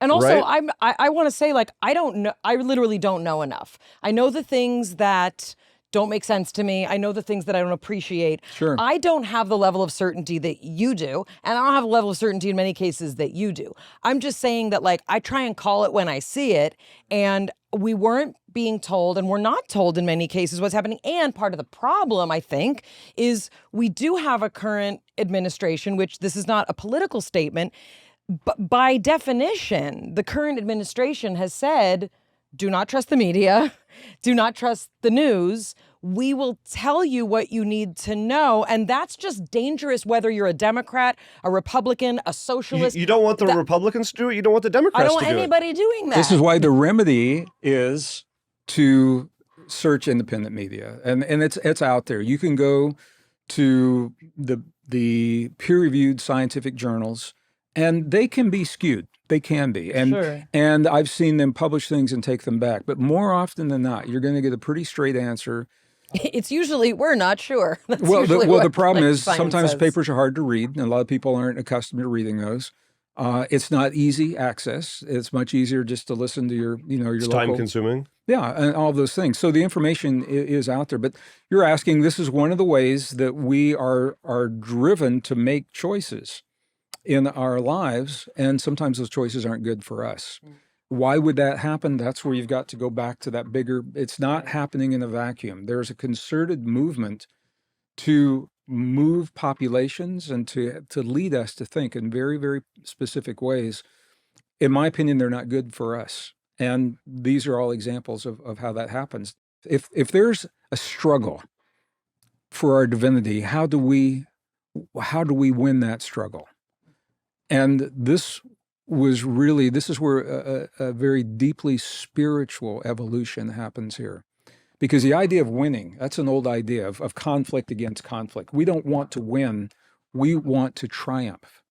The way we triumph in this ancient struggle, if the goal of the struggle is to deny our divinity, we triumph by living our divinity, by living the best version of ourselves, by imagining freely and sharing our innovations openly with one another, the ability to share information, by loving without fear, healing our bodies, forgiveness of one another, empathy, sympathy, compassion for our brothers and sisters. Those are the qualities that allow us to triumph over this fundamental struggle. And when we don't, and we're talking about climate change, we're talking about the pandemic, the question is, what do we become in the presence of what life brings to our doorstep? When an election doesn't go the way that we thought it was going to go, or when we find out we've been lied to, what do we allow that to do to us? Do we allow it to drive us to become something we would never be in a million years, to become a hateful, vengeful being? And I've seen this happen, and now you all have, and our viewers have as well. When we have to push back on an idea, this is the big one for me. Do we push back from our love of the people and our family and our community that stand behind us, or from our hate and our fear of what we perceive in front of us? That is the spiritual quandary that we find because we're all faced with a changing world, and we're going to push back. Do we push back from our love, or from our fear and from our hate? And the answer, it might have the same outcome ultimately in the physical world, but on a spiritual basis. We're going to get through all this. We're going to get through this convergence point. We're going to get through all this crazy stuff. We're going to get through it. The question is, what have we become as we've gone through this? What have we allowed the events of the world to drive us to become? That's why I wanted to say in this book, I'm acknowledging systems thinker. There's a fundamental struggle. Within that struggle, these things are happening to deny us from being the best version of ourselves. When we can claim our divinity, claim the best version of ourselves, moving forward in that rather than fighting against the things we don't like, it's a very, very different way of living. I was just thinking, that made me think of one of the kind of interpretations of one of the core prayers in Jewish liturgy. There's a section of the Shema, which is like it's one of the main components of the Jewish prayer service. And there's this paragraph about the punishment, right? I'm just going to be clear because this is, liturgical. There's a paragraph about the punishment that happens if we don't fulfill all of these things. And the prayer is about love. It's about if we do not love in a particular way, there's a punishment. And I'm using like punishment in quotes because, so the punishment is that, the rains will not come. The earth will not produce what it needs to. You will not be sustained by this planet. And my rabbi, shout out to Chaim Seidler-Feller, he gives an interpretation that this is an ecological statement from thousands and thousands of years ago, that there are certain behaviors that unite us and connect us. And when we become distanced from one another and from God, right, there are repercussions. And it's kind of interesting because what many people would say, right, is this increased distance from each other, ourselves, and God has led to also a disregard and a disrespect for the planet itself and what's happening. The rains are not coming like they should, right? The earth is going in different directions, right? Either drought or genetically modified things that none of us should be eating, right? And I'm not saying that like the prophecies of the prayers that Judah ben Nasi, I think Judah Hanasi, codified in the Mishnaic area, but I'm not saying that those are coming true and that that's my prophecy coming true, but the notion that there's an ancient belief, and it's not just restricted to Judaism, there's an ancient belief that what we do and how we behave has larger implications on the planet is not insignificant. And that goes even one step further. If you're familiar with the Dead Sea Scrolls, have you studied the scrolls? I haven't studied. I've seen them several times, but yeah. The War Scroll, this is fascinating to me. I mean, the oldest records of the Old Testament, unedited, and there were 11 caves initially. It was in cave number 1, the first cave and the first vase that they found and the first scrolls they found. One of those scrolls was called the War Scroll.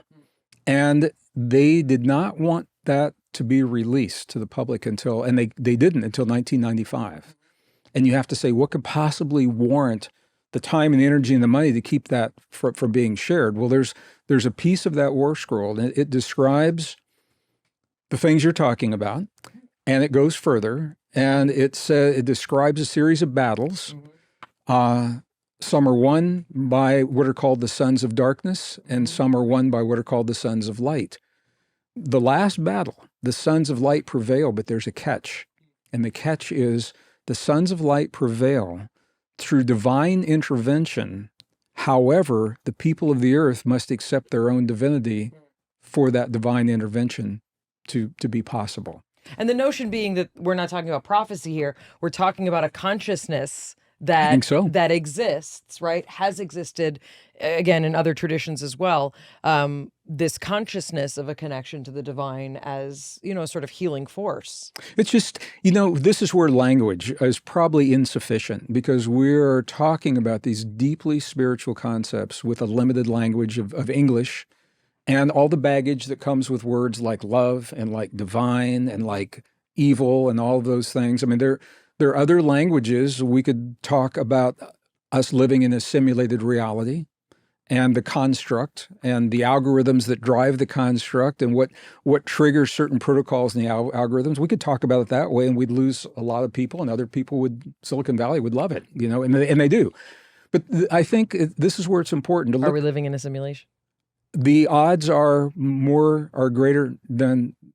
Can we talk about that? Sure. Oh yeah. Well, you're familiar with Nick Bostrom's algorithm? Ish. Okay, 2001. Nick Bostrom was the first that actually scientifically attempted to answer the question that had been asked since the 1940s, when the first computers were developed in the 1940s. One of the first things that was asked was, are we living in a computer program? If we can do this here, has someone else done that and we're in the computer program? That's a big question, 1940s, So Nick Bostrom, 2001, he took the world as it is. He's a philosopher. The University of Washington, I think is where he was from, and wrote his thesis on this. Took a number of algorithms, plugged them in, ran the algorithm, or variables, plugged them in the algorithm, ran that.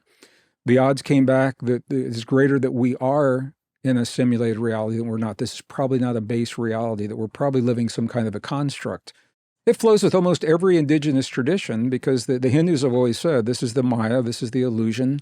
The biblical traditions say we come from somewhere else. We're here for a while. This isn't the real world. We're going to learn something here that we're going to need where we go next. The Kabbalistic tradition says that we're just being projected onto a screen. They all, and so now the physics is actually showing the double slit experiment was the reinterpreted double slit experiment that just like if you do a video game on these computers and it's a complex video game, the computer cannot put the entire, if there's like a jungle with buildings and houses and rooms, it's not all there at once. Right. It only appears when that part needs to be interacted with. The double slit experiment suggests that our reality works that way as well. I remember studying this in physics. Yeah, and now we're looking at things like the Mandela effects, obviously, which is very real and is increasing. What's that? The Mandela effect is where we have a collective memory. Are you familiar with the Mandela effect? No. Okay, Nelson Mandela. I was like, I know Nelson Mandela. There was a segment of the population that believed that he died when he was in jail, and another segment said, no, he went on to become a president. And then these other things, like people began remembering the Fruit of the Loom label on underwear with a cornucopia. Yeah.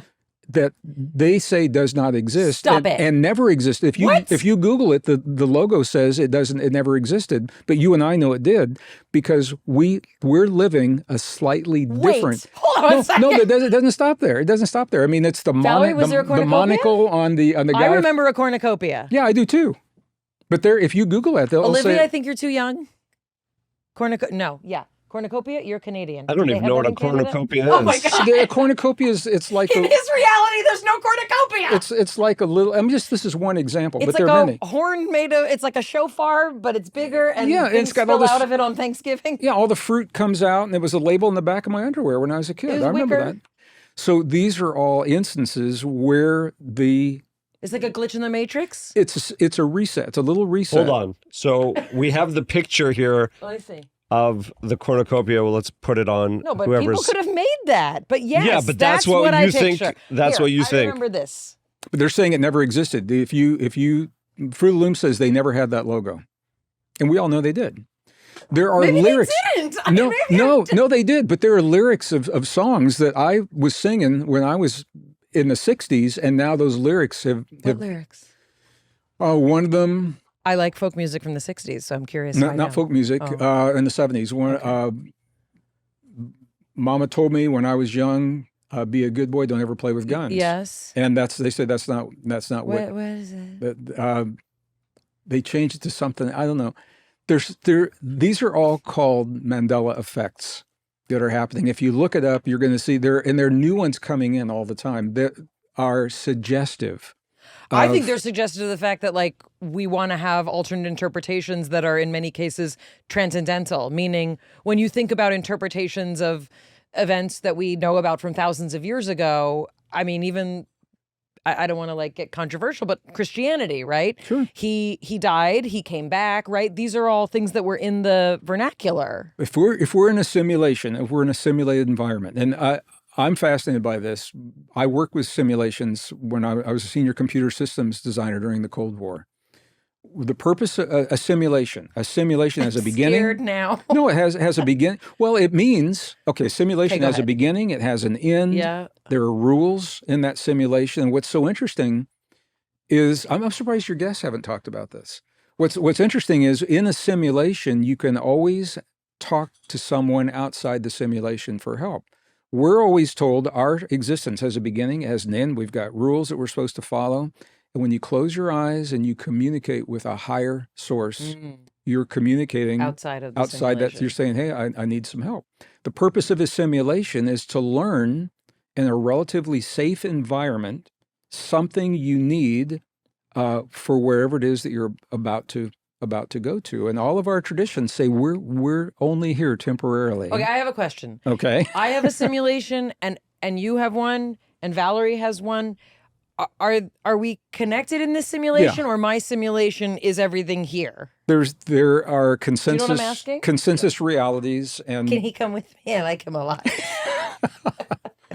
Yeah, I apologize. I didn't know No, I assumed that this was common knowledge because there's so many of your guests. I thought that probably we've definitely talked about it. touched on the simulation, Yeah. but there's also like the techno utopia simulation where we're actually in a manufactured environment versus using it as an analogy that, you know, the simulation is that many of the Earth's qualities resemble computer programming, such as we're Sure. in the consciousness field, there are rule sets, there are cause and effects, we are limited by what we can perceive, and sort of we're creating our reality based on the perception of the mind and the programming that we have. So I wonder sort of where your perspective is. Do you see it as an analogy, or do you see it as more realistic, like we are actually in the computer? I think it's not a computer. I think it's safe to say we are in a construct. This is probably not a base reality and there's so little of us here to begin with. You know, we're 99.99% empty atoms anyway. And your higher self is you outside the simulation. From a biblical perspective, this is a false world. The Gnostic texts that were denied by the early Christians, I mean, they were forbidden by the Catholic Church. When you go back and you read what those are all about, that there was a world of perfection, and there were powerful beings that began creating copies of that world. One of those copies is a flawed copy, and we happen to be in what they would call a flawed copy or a construct. And the flaw is the evil that we see here that we're trying. So that's, you know, if people that are biblically inclined, that they would see it from that perspective. It doesn't make it any less real, and doesn't mean that this isn't important. The thing that I get worried about, and that many people don't worry, it's all good. Well, no, but when you talk about, when I hear the reason that I sort of don't love the concepts of good and evil, and I understand them historically, and I understand, you know, I speak Hebrew and I study biblical Hebrew, and like, you know, I'm into that. But the thing that I get worried about is a lot of the conversation about good and evil often comes from more fundamentalist communities, and the people who are evil are usually the ones who, like, for example, don't accept Christ as their savior. So you're not worried about the concept, you're worried about the perception of the concept. Correct. Yeah, and I'm with you on that. Right. I'm totally with you. And then I'm like, I don't know, do I fit in this simulation? You know? Well, this simulation apparently is moving towards some kind of a reset or a convergence point. Right, because those people think that they're right.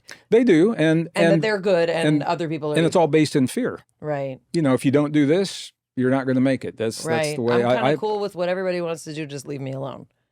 I think this is, even if you're not into the simulation theory, when we deny our humanness is when we get into trouble. Right. When we embrace the potential of our humanness, when we live from love. Yes. We love ourselves enough to be the best version of ourselves. We've triumphed in the simulation. That's what the simulation would be all about. So.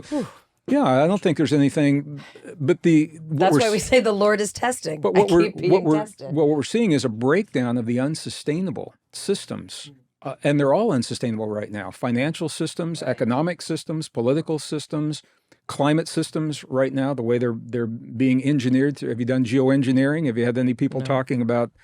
Well, geoengineering is a big part of what's happening in our lives, right? But all these are unsustainable. So we're at this convergence point, and at the same time, we're being asked to give away our humanness in exchange for technology. My point is that the technology outside of our bodies we can allow to serve us, but not to enslave us. And if we put that technology, if we adapt it en masse at birth, and we allow these ideas put forth by people like the WEF, by people like the UN, who lobby U.S. Congress, just like oil and gas and pharmaceuticals. They're lobbying for these principles. And people that are not aware of the drawback can become vulnerable, especially young people, can become vulnerable to giving themselves away the tech because they've never been taught how rare and beautiful and precious their bodies are. And if we think for a moment that there's not something, the chaos in the world is an indication of how precious our divinity is within us. Because the more chaos you see, that's how much it takes to divert and distract us from opening the door to the deep truth of who we are in here. And as we get closer to this, what you're seeing is more chaos, because it takes a lot of chaos to keep us spun up in the fear, in the hate, and in the division.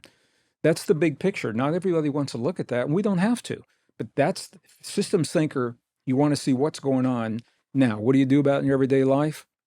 Love and live the best version of yourself. The way that I was described to me from a guy named Narayan Singh, who his given name was Michael J. Lincoln. He wrote the Messages from the Body book, also a Hay House author, passed away a few years ago now. Left the simulation. He was out. The way that he described it is that this is a microcosm of some larger reality. You can imagine the larger reality being the energetic field that we're in, that was created. And he described it as there being sort of a home office where the God who oversees this world is one of many who happens to just sort of like imagine them working in an office as a middle manager. And this was his project to see if you could increase consciousness amongst human beings living in these parameters. Right. And if it was successful, it's kind of all an experiment. And if they can find a way to live together, speaking different languages, seeing each other as different, recognizing that they aren't different at all, and not blow each other up and ruin the resources of the earth, then it will be a success. And that information will be taken back to some other larger galactic information system. Mothership / home office.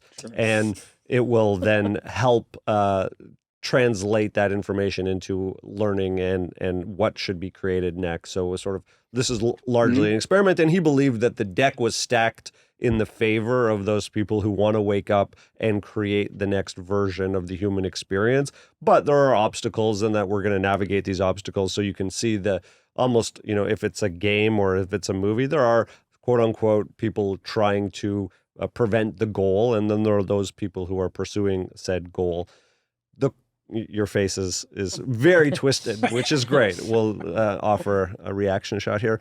Well, just so much of it seems, again, like I just keep coming back to this, seems so subjective, right? Like the people who are like, we want Trump, or like, he's going to be the savior. And then people who are like, we don't want Trump, like he's the devil. Like, I don't know. And from the perspective of some people, the West is the bad guy and death to the West. And the others, the people who want death to the West are the bad guys. So it is very subjective and hard to parse out when we say good and evil. It's so easy to get twisted, and this is why it's so important to have a solid benchmark. Do the events support or deny human divinity? That's the benchmark. Okay, so hold on. I'm going to give you a hard one. To be the best version of yourself. I'm going to give you a hard one. I mean, I don't think it's not hard for me because I'm who I am, and I don't know who you are in this. I'm going to pick a really hard thing. I'm going to pick homosexuality. Why is that hard?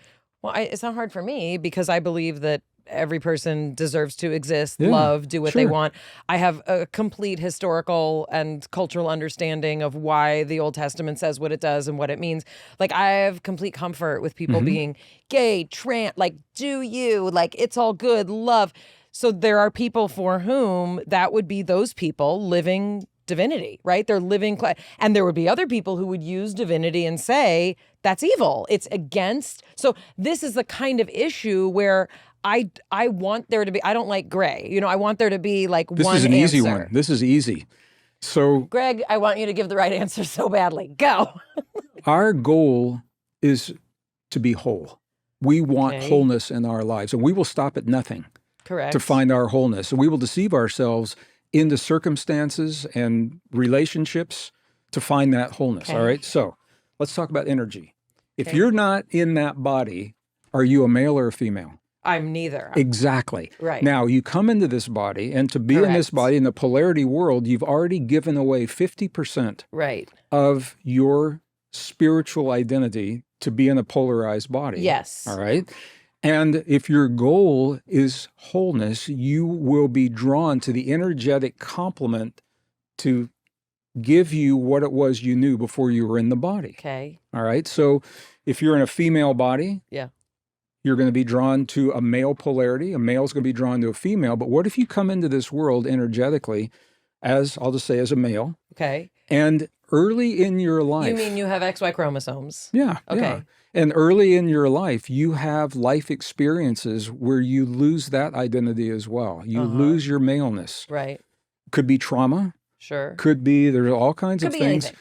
Your goal is your wholeness. You're going to seek to reinforce that energetic signature. You're going to seek to reinforce your masculinity first. Got it. Where we get into trouble is put a label on it. Because maybe it's the first 5 years of your life. You think that you are interested in another sex. And then at the age of 5, you say, man, I think I like the girls. But I've already called myself gay, and now what am I going to do? If you just let the energy do what the energy does, the energy wants wholeness and completeness. And for some people, without the polarities, you are drawn to both. You're drawn to both to reinforce those. It's where we put the labels on them is where we get into trouble. And I don't need you to approve of gay people. That's not what I was asking. Was that the wrong answer? No, no, I appreciate your answer. And I think what my question was, can these things not be subjective? Oh, yeah. Right? I mean, that leads to love and openness. But which for me is the right answer. Yeah, do you know what I mean? I don't really care what you're doing unless you're doing it inside of my body or with me. Do we love ourselves enough to find our wholeness? Right. And to allow other people to find their wholeness. Allow other people to find their wholeness. So this is a place where I would say that is in pursuit of goodness. But when it comes to good and evil, that's why I'm going to go back. Evil is the denying of our divinity, the denial of our imagination, creativity, our ability to love, to forgive, empathy, sympathy, compassion, all of those things. This is like hot button issues with Gregg. Yeah, I didn't, this is unscripted. We had no idea where it's going to go. No, it's great. We appreciate your by the way, openness. I'm not conservative or progressive, either one. I'm an optimist. I'm also a realist. And I believe ultimately this political system we're in right now, they're going about it different ways. If you look close, they're both leading us a lot in exactly the same place. Deception is the name of the game. And there's a lot of deception until we begin looking. That's why you have to have a context. Before my mom left this world, my little Jewish 4'8" tall mama, she shrunk from 4'11" to 4'8". She said to me, and I kind of know what she meant. She says, Gregg, the world is going to hell in a handbasket. Now, the hell part I always got. The handbasket part I wasn't sure. She's Midwestern, right? She was. But what it appeared to her that the world was coming apart at the seams for no apparent reason. And it was just this willy-nilly, one off here, off there. There's a process. And there is a sequence of events. And the process has a beginning and an end. And we're in that process. That process is that we are barreling down the road towards this convergence point, cosmologically, geologically, economically. I mean, all these cycles are converging, and it's how we respond to those cycles. The struggle between good and evil is driving our response. And if we don't know that, if we allow ourselves to be deceived, and it's so easy because you see it in music. I mean, my wife's a voting member of the Grammys. And we have this conversation all the time, and where the evil is coming up in musical, not just lyrics, but in the way the music is performed. Does it enhance or deny our divinity? And I think we have to keep coming back to that. And anything that denies our divinity, our ability to heal and imagine and create and forgive and love, is an expression of evil. Doesn't mean the people know they're evil. I'm not saying that. I'm saying that there are people that have a propensity for greed and control who will fall into evil practices because of their propensity. They may not even know what they're doing. If this is all a test, an evolution of human love and capacity to love, what is a version of the world without the military-industrial complex fueling our economy like how does the world operate? We just no longer have defenses. There's no longer war. How people are just living in harmony with one another. Like, is there a version of that world that is within our grasp in the next 25 years? Like, how do you see the future? I don't think it's this world. Literally what he asks every morning when he wakes up. I don't think it's this exact. This is what we're doing. We have outgrown that polarity, and we're moving toward a world where I think in this generation, you'll see young people walk away from war as a means to solve their problems. They'll be told to go to war and they won't do it. I think we're going to see that. And you're already seeing it. We saw it in Vietnam too. I mean, you're seeing, but I mean, you're seeing it on the battlefield now in Europe. You're actually seeing that happen. As long as we live in a world of polarity, I think we're always going to have a challenge. It's how we as a species meet that challenge and how we choose to evolve. Have we outgrown the need to hurt one another to solve our problems? That's where we're going with this. We have a generation of leaders who we have outgrown. They're leaders from another world, another era. And I worked in the industry during the Cold War. I saw the way these people think. And we're outgrowing that right now. And this is so fascinating. It takes one generation. Usually the amount of change that we see happening right now is spread out over maybe a century. And in one generation, I mean, think about it. We've gone from vinyl to digital music. I mean, how back to vinyl. And we are. How in the world did that happen? And I think we've gone through so much change. And we're wired to accept that change. We have to be willing to do that. But I think we will see that world. And I think that world I think we'll see it within our lifetimes. I don't think we're going to see mushroom clouds on the horizon. That is a potential we could have. Have you studied the Torah codes? Are you familiar with the Torah codes? A bit, yes. Okay. I've worked with the scientists who've actually built the algorithms. One of them, Eli Rips, died recently. The other two are still here. One of the redeeming factors for me is when you look at the Torah codes, and I'm assuming our viewers know that the Torah codes are converting the first 5 books, the Hebrew Bible, Genesis, Exodus, Leviticus, Numbers, Deuteronomy, into the gematria equivalent of the letters, and using computer algorithms to search very specific sequences. Yeah, the book that came out that most people probably have heard of was Bible Code. Michael Drosnin. Yeah, which scared a lot of people. And Well, here's the good news. The only 2 places where atomic holocaust, atomic war, nuclear, anything comes up, the last time that happened was in 83. Mm-hmm. So doesn't mean we won't have a limited exchange somewhere, but I don't think we're going to see nuclear winter and a lot of the frightening things that have been possible. I think we've outgrown it. I think we switched that timeline enough. Enough of us chose peace in the world. All it takes, maybe you've done this experiment. If you send a projectile from the Earth to the moon, and from the Earth, you move that projectile, the trajectory, just a little bit, by the time it gets to the moon, it's way off. We don't have to all choose peace, but enough people can say we don't want to hurt our brothers and sisters to solve our problems. That little shift, by the time we get to the timeline where the war happens, we're nowhere near that. And I think we see that happen more than we give ourselves credit for. Speaking of time, I want to ask about this fractal time calculator, which is really, really cool. I think we all remember the 2012 phenomenon that we're still actually playing out right now. 2012 was the year on the Mayan calendar. Many people said the world was going to end. Oh, I knew those people. Yeah, well, they never said that. They said it was the end of one cycle in the beginning. Tom did. Tom, if you're listening, I remember you said that. Well, they said it was the beginning of the end of one cycle, the beginning of the cycle that comes next. But here's the interesting part. When you look at cosmological cycles, they don't turn on a dime. There's a buffer between the end of one cycle and the beginning of next. And there is a factor that you can apply to any cycle to know when that buffer is. And that is part of what we're doing here. So for 2012, for example, 2012 was the midpoint of a 36-year-long cycle, 18 years before and 18 years after. 18 years after is the year 2030. 2030 is technically the end of the Mayan cycle. So my concept as as a mathematician and someone who looks at cycles, I said, what if time is fractal? That concept had not been explored very much when I was writing this book. Not this book, but the Fractal Time book. And so I began exploring 9/11 from that perspective.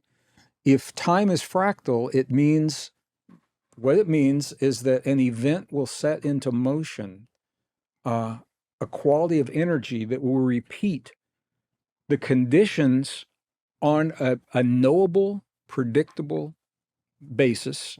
That's true for world events. It's true for our own relationships. And to test it, the first one I tested was 9/11. So I said, what happened on 9/11? America was surprised and attacked. When was the last time that happened? Well, it was Pearl Harbor. So I took Pearl Harbor as what's called a seed date.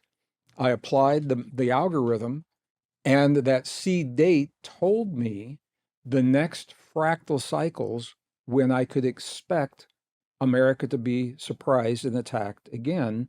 September 11, 2001 was the third fractal of that. It doesn't predict it must happen. It says that the conditions that led to the first experience. I mean, what's that mean for human relationships? I'm the product of a very dysfunctional, alcoholic, abusive family. And it shows up in my life in interesting ways. Let me do a good example. My father left when I was 10. I lied about my age and went to work in a factory as a union worker. And I worked 4 p.m. to 4 a.m. union, 12-hour shifts. As a 10-year-old? No, I was 14 when I began doing that. And I remember I was standing by a time clock where they used to hand out physical checks in the old days. And the foreman came up and he gave me this physical check and he looked me in the eye and he said, a man's wages for a man's work. I mean, as a kid trying to contribute to the family, that meant a lot to me.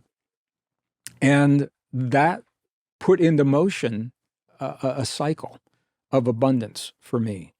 And that cycle comes up when I got my first corporate book deal with Random House. It comes up when I got my first corporate job, even without a degree. I shouldn't have gotten my first job because I had no degree, but they needed the expertise. It was the Arab oil embargo. America needed oil.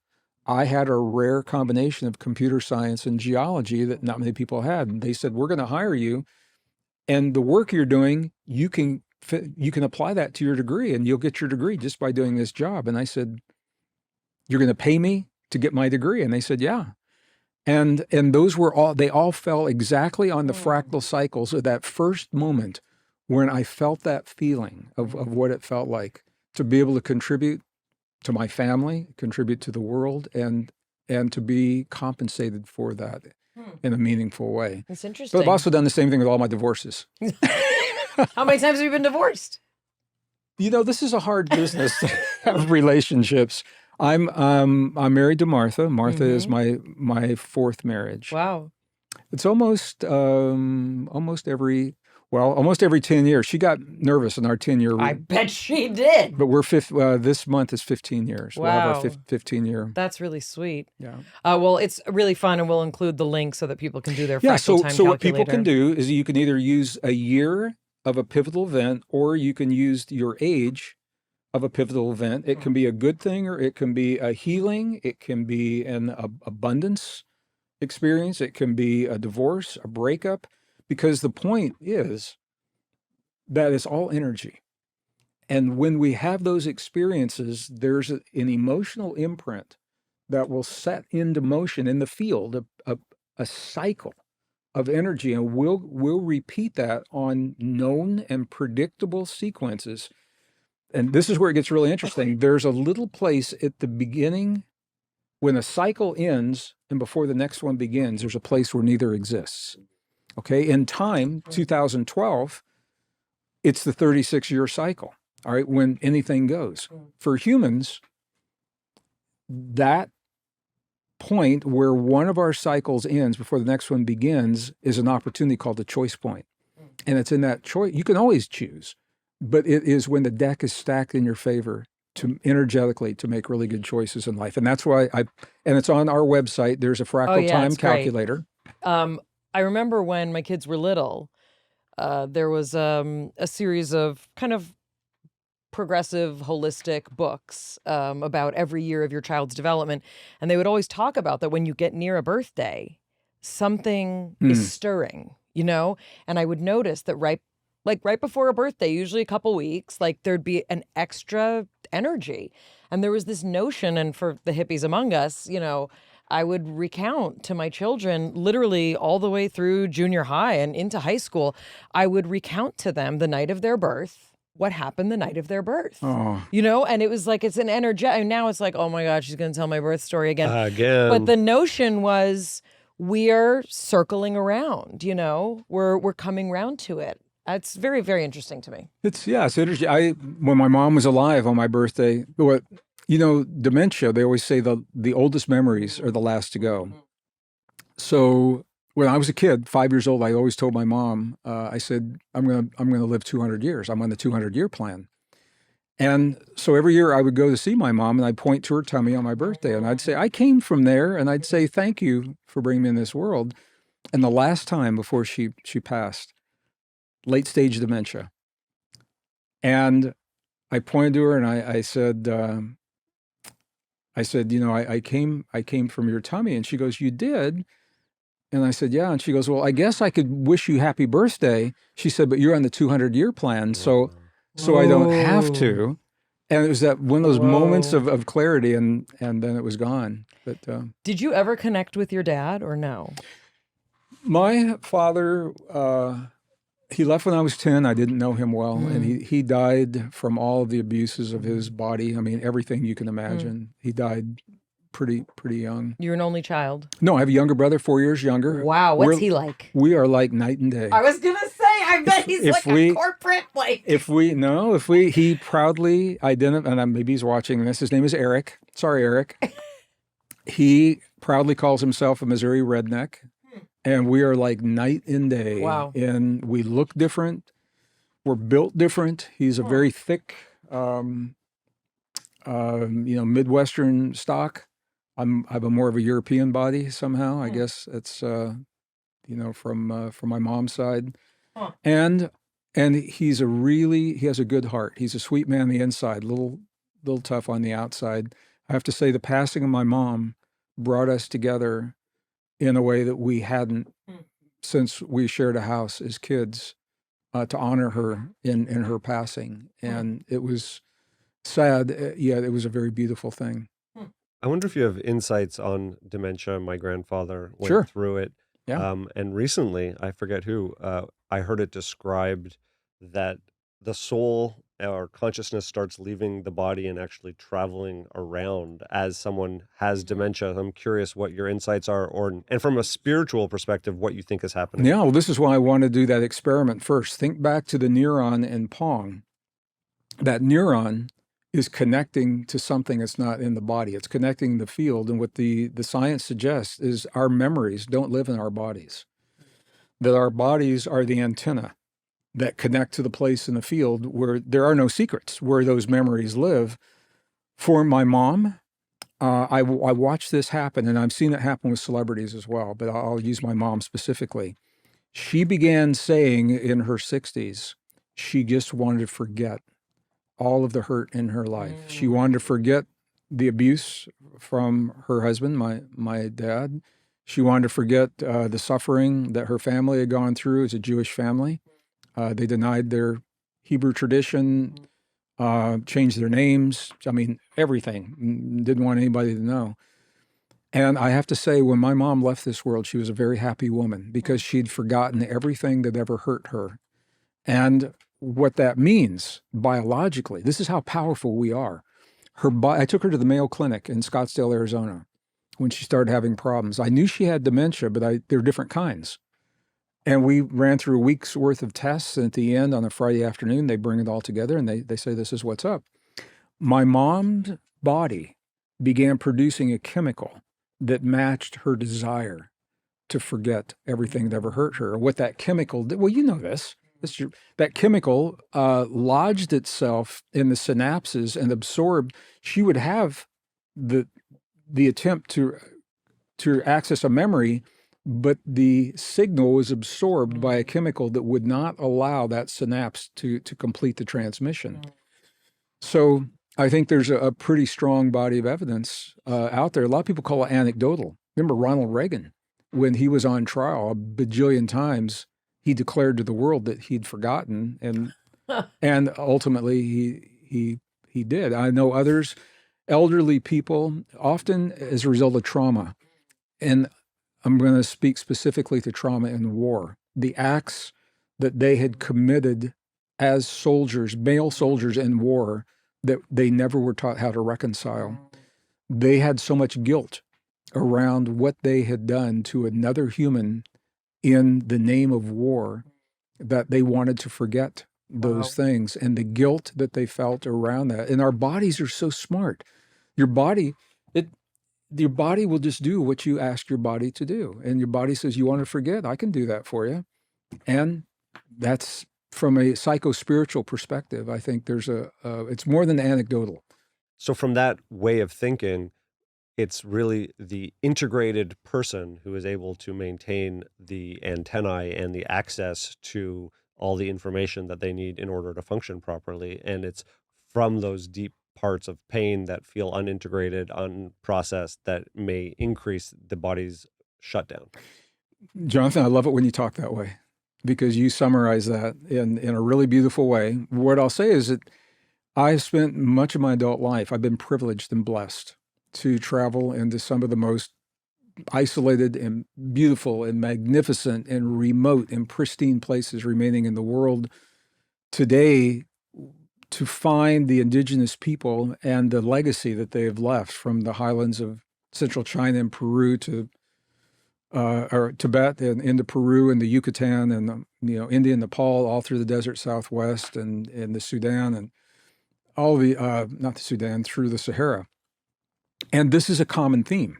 It's not just American spirituality or Western spirituality, but they believe that there's a part of us that doesn't reside in the body, and that's what the science is suggesting, and that we have the ability to determine the quality of our access to that part of ourselves.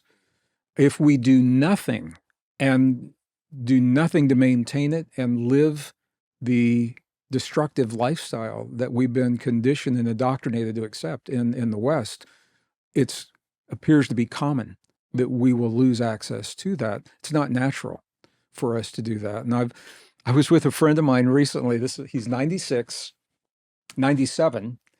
He used to travel all those trips. He was a liaison for a company that put all those trips together. And I talked to him recently, and I said, how are you doing? He says, oh, Greg, I have to tell you, I have to keep reminding myself I'm not 90 anymore. I can't do what I did when I was 90. And it's about a way of thinking. So if we create like another way of envisioning getting older, yes, you slow down a little bit, but you can maintain your faculty. It's not the aging that's the problem. It's not how far you've moved in time. It's whether or not you've deteriorated as you move through time. What the science is showing is that when we accept our divinity, when we love ourselves enough to accept the potential of what it means to be human, among the many things that happen, there are longevity enzymes that live in every human. We all have them, that are awaiting a trigger that awakens them. That trigger, one of the triggers, is a decrease in molecular stress. This isn't stress from driving down the 680 freeway or... It's an internalized... Well, we have stress. When you drink water that is full of impurities, your body will compensate for that. You don't even know it, but that's a form of stress. Or when you eat food that hasn't been prepared well, but seed oils, for example, cooked on high heat. You can do it. It might taste good. Your body is compensating for that. You don't even know it, but on a molecular level, there's a lot going on.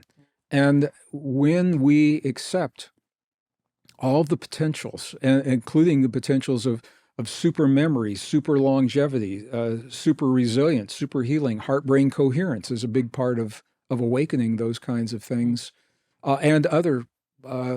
There are 7 epigenetic triggers I think, that will answer your questions: thought, feeling, emotion, breath, movement, nutrition, and focus. And these are what the Tibetan monks, the focus, where they put the focus in the body, how they feel about that part of the body.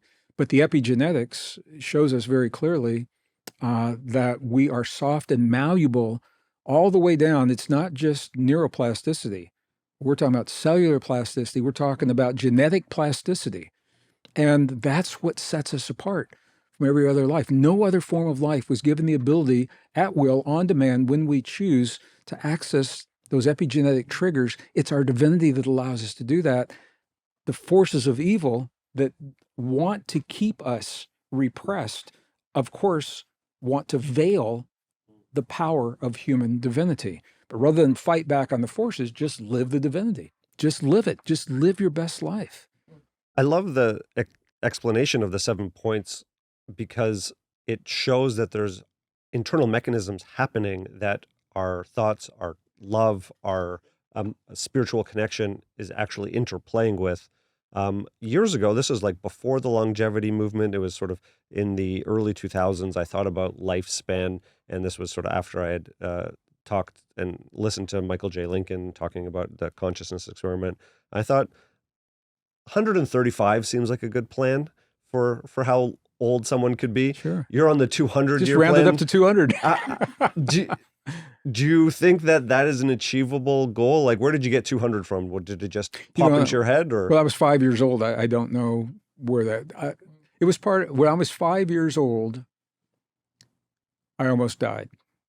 I'm looking at an electrical cable up here. I took an electrical cable in our house, and I'm not sure what I was thinking consciously, but I stripped all the insulation off, and I walked over to a wall plug, and I put one side in one and the other side in the other, and held on for dear life. And it burned my hands, burned my face, burned all the hair off my face. It was, I'm lucky to be here. One of the consequences of that is that my body functions differently. When you survive that, your body functions differently. You metabolize a little bit differently. And I said to my mom at that time, I said, I'm on the 200-year plan. I want to see how this world turns out. I want to see all the good things. We've worked so hard. I want to see the good things that happen. And I would like to be able to help my global family any way I can. We're going through some very difficult times. And I think we're going to see more, because there's an evolutionary process of breaking down the systems that are unsustainable. And the beauty is the new systems aren't here yet. We're building them. And they can only be built if we have a vision of what's possible. And it begins with us. This is the thing. Everything we're building out here is a reflection of the way we see ourselves, the way we use the technology. If we believe we're weak and powerless, we're going to ask that technology to do it for us.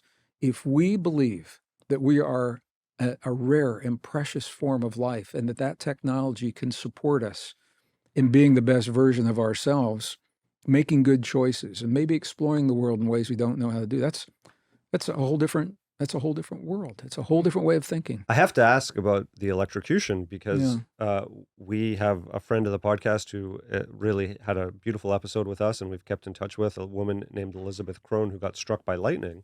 Yeah. She nearly died, or medically died, came back, saw herself, had a whole extrasensory experience where she believed that she was in a garden for 2 weeks and got downloaded all this sort of information. I'm curious if that electrocution, if you were only 5, did it change your consciousness? Did it? Do you really want want to talk about this?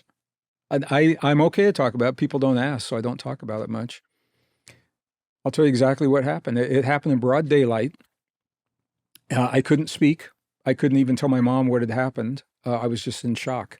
In those days, doctors used to come to the house. Back in the olden days, I was lying in my bed waiting for the doctor that my mom had called, and my bed was in the corner of a room. So I had a wall behind me and a wall to one side. In broad daylight, while I was there, all of a sudden, I felt 2 hands underneath the back of my head, and I knew they couldn't be there because there's a wall behind me. And I rolled my head back, and I could see a being behind me that had my head in his cradled hands, And at my feet was a second one. They were very tall. They had maroon colored robes, and I couldn't see their faces because they had hoods.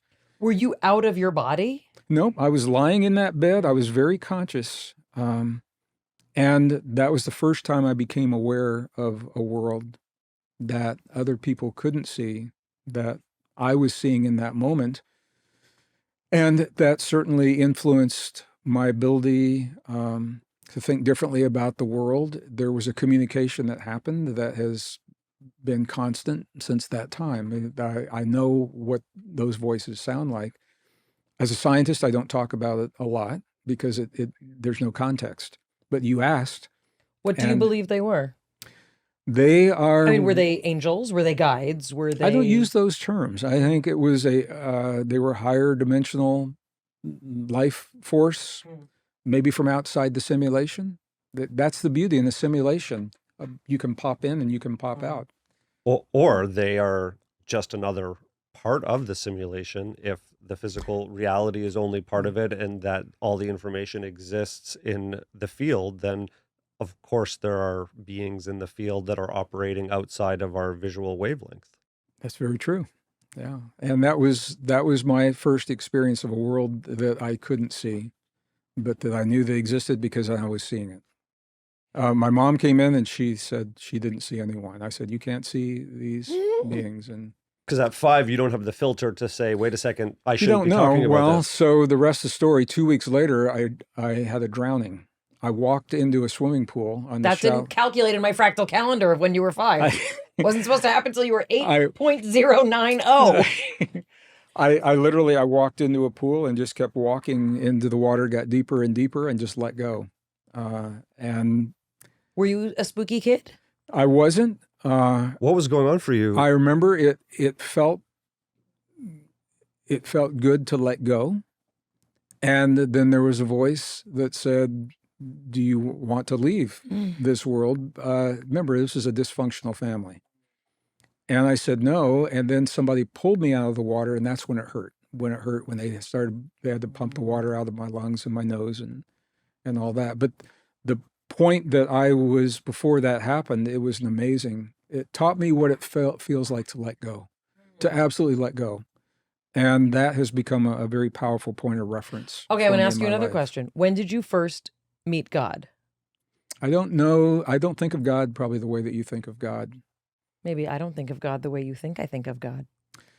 Well, this is where the Gnostic texts are fascinating to me. And you have to ask, why would they have been banned? And why did so much energy go into keeping the translations public they were discovered in 1945. The Vatican still is fighting to have some of them never be released. They describe a reality that I think is much closer to the reality that we live in. An ultimate reality, if you want to call it the monad, is the term that they use of pure energy, pure light. I think that's the God. And that there are forces below that have created artificial copies. And there are localized gods. Your friend was talking about, I think that's what your friend was referring to. Very powerful beings, but not the being. And every once in a while, we have someone from that realm comes into our world and shows us what's possible as a reference point, not to be worshiped, but to say, remember who you are, wake up to the truth of who you are. And we've had those throughout history. And I think that's very possible in a simulation where somebody on the outside says, hey, they need a little help, and somebody pops in. And the thing about a simulation, we say you live 100 years, and you're talking to your guides, and you say, thank you, guide, for waiting, 50 years for me to get back with you. And the guides, they're saying 50 years to you is like a minute to us, because that's the way a simulation works. You can live 100 years here. It might be 10 minutes in that simulation. And then you try it again and you try it again to see, where you can improve. We are running out of time. We could spend another 4 hours talking to you. So we should hit record and go ahead and start the conversation. Then this is a great warm up. Do you consider that you have either mediumship or extrasensory ability that is helping you bring all this information into this now, and for anyone who is trying to connect and access their divinity and is struggling in life, obviously briefly, given that we're running out of time, what would you say to them? Well, you just asked two questions. I think we all have that divinity. We all have that potential. I've spent my lifetime healing the hurt and the trauma that I experienced early in life as a path. And I'm a student. I'm still learning. I think the question is, I ask myself, do I love myself enough to open the door to accepting the truth of my own divinity?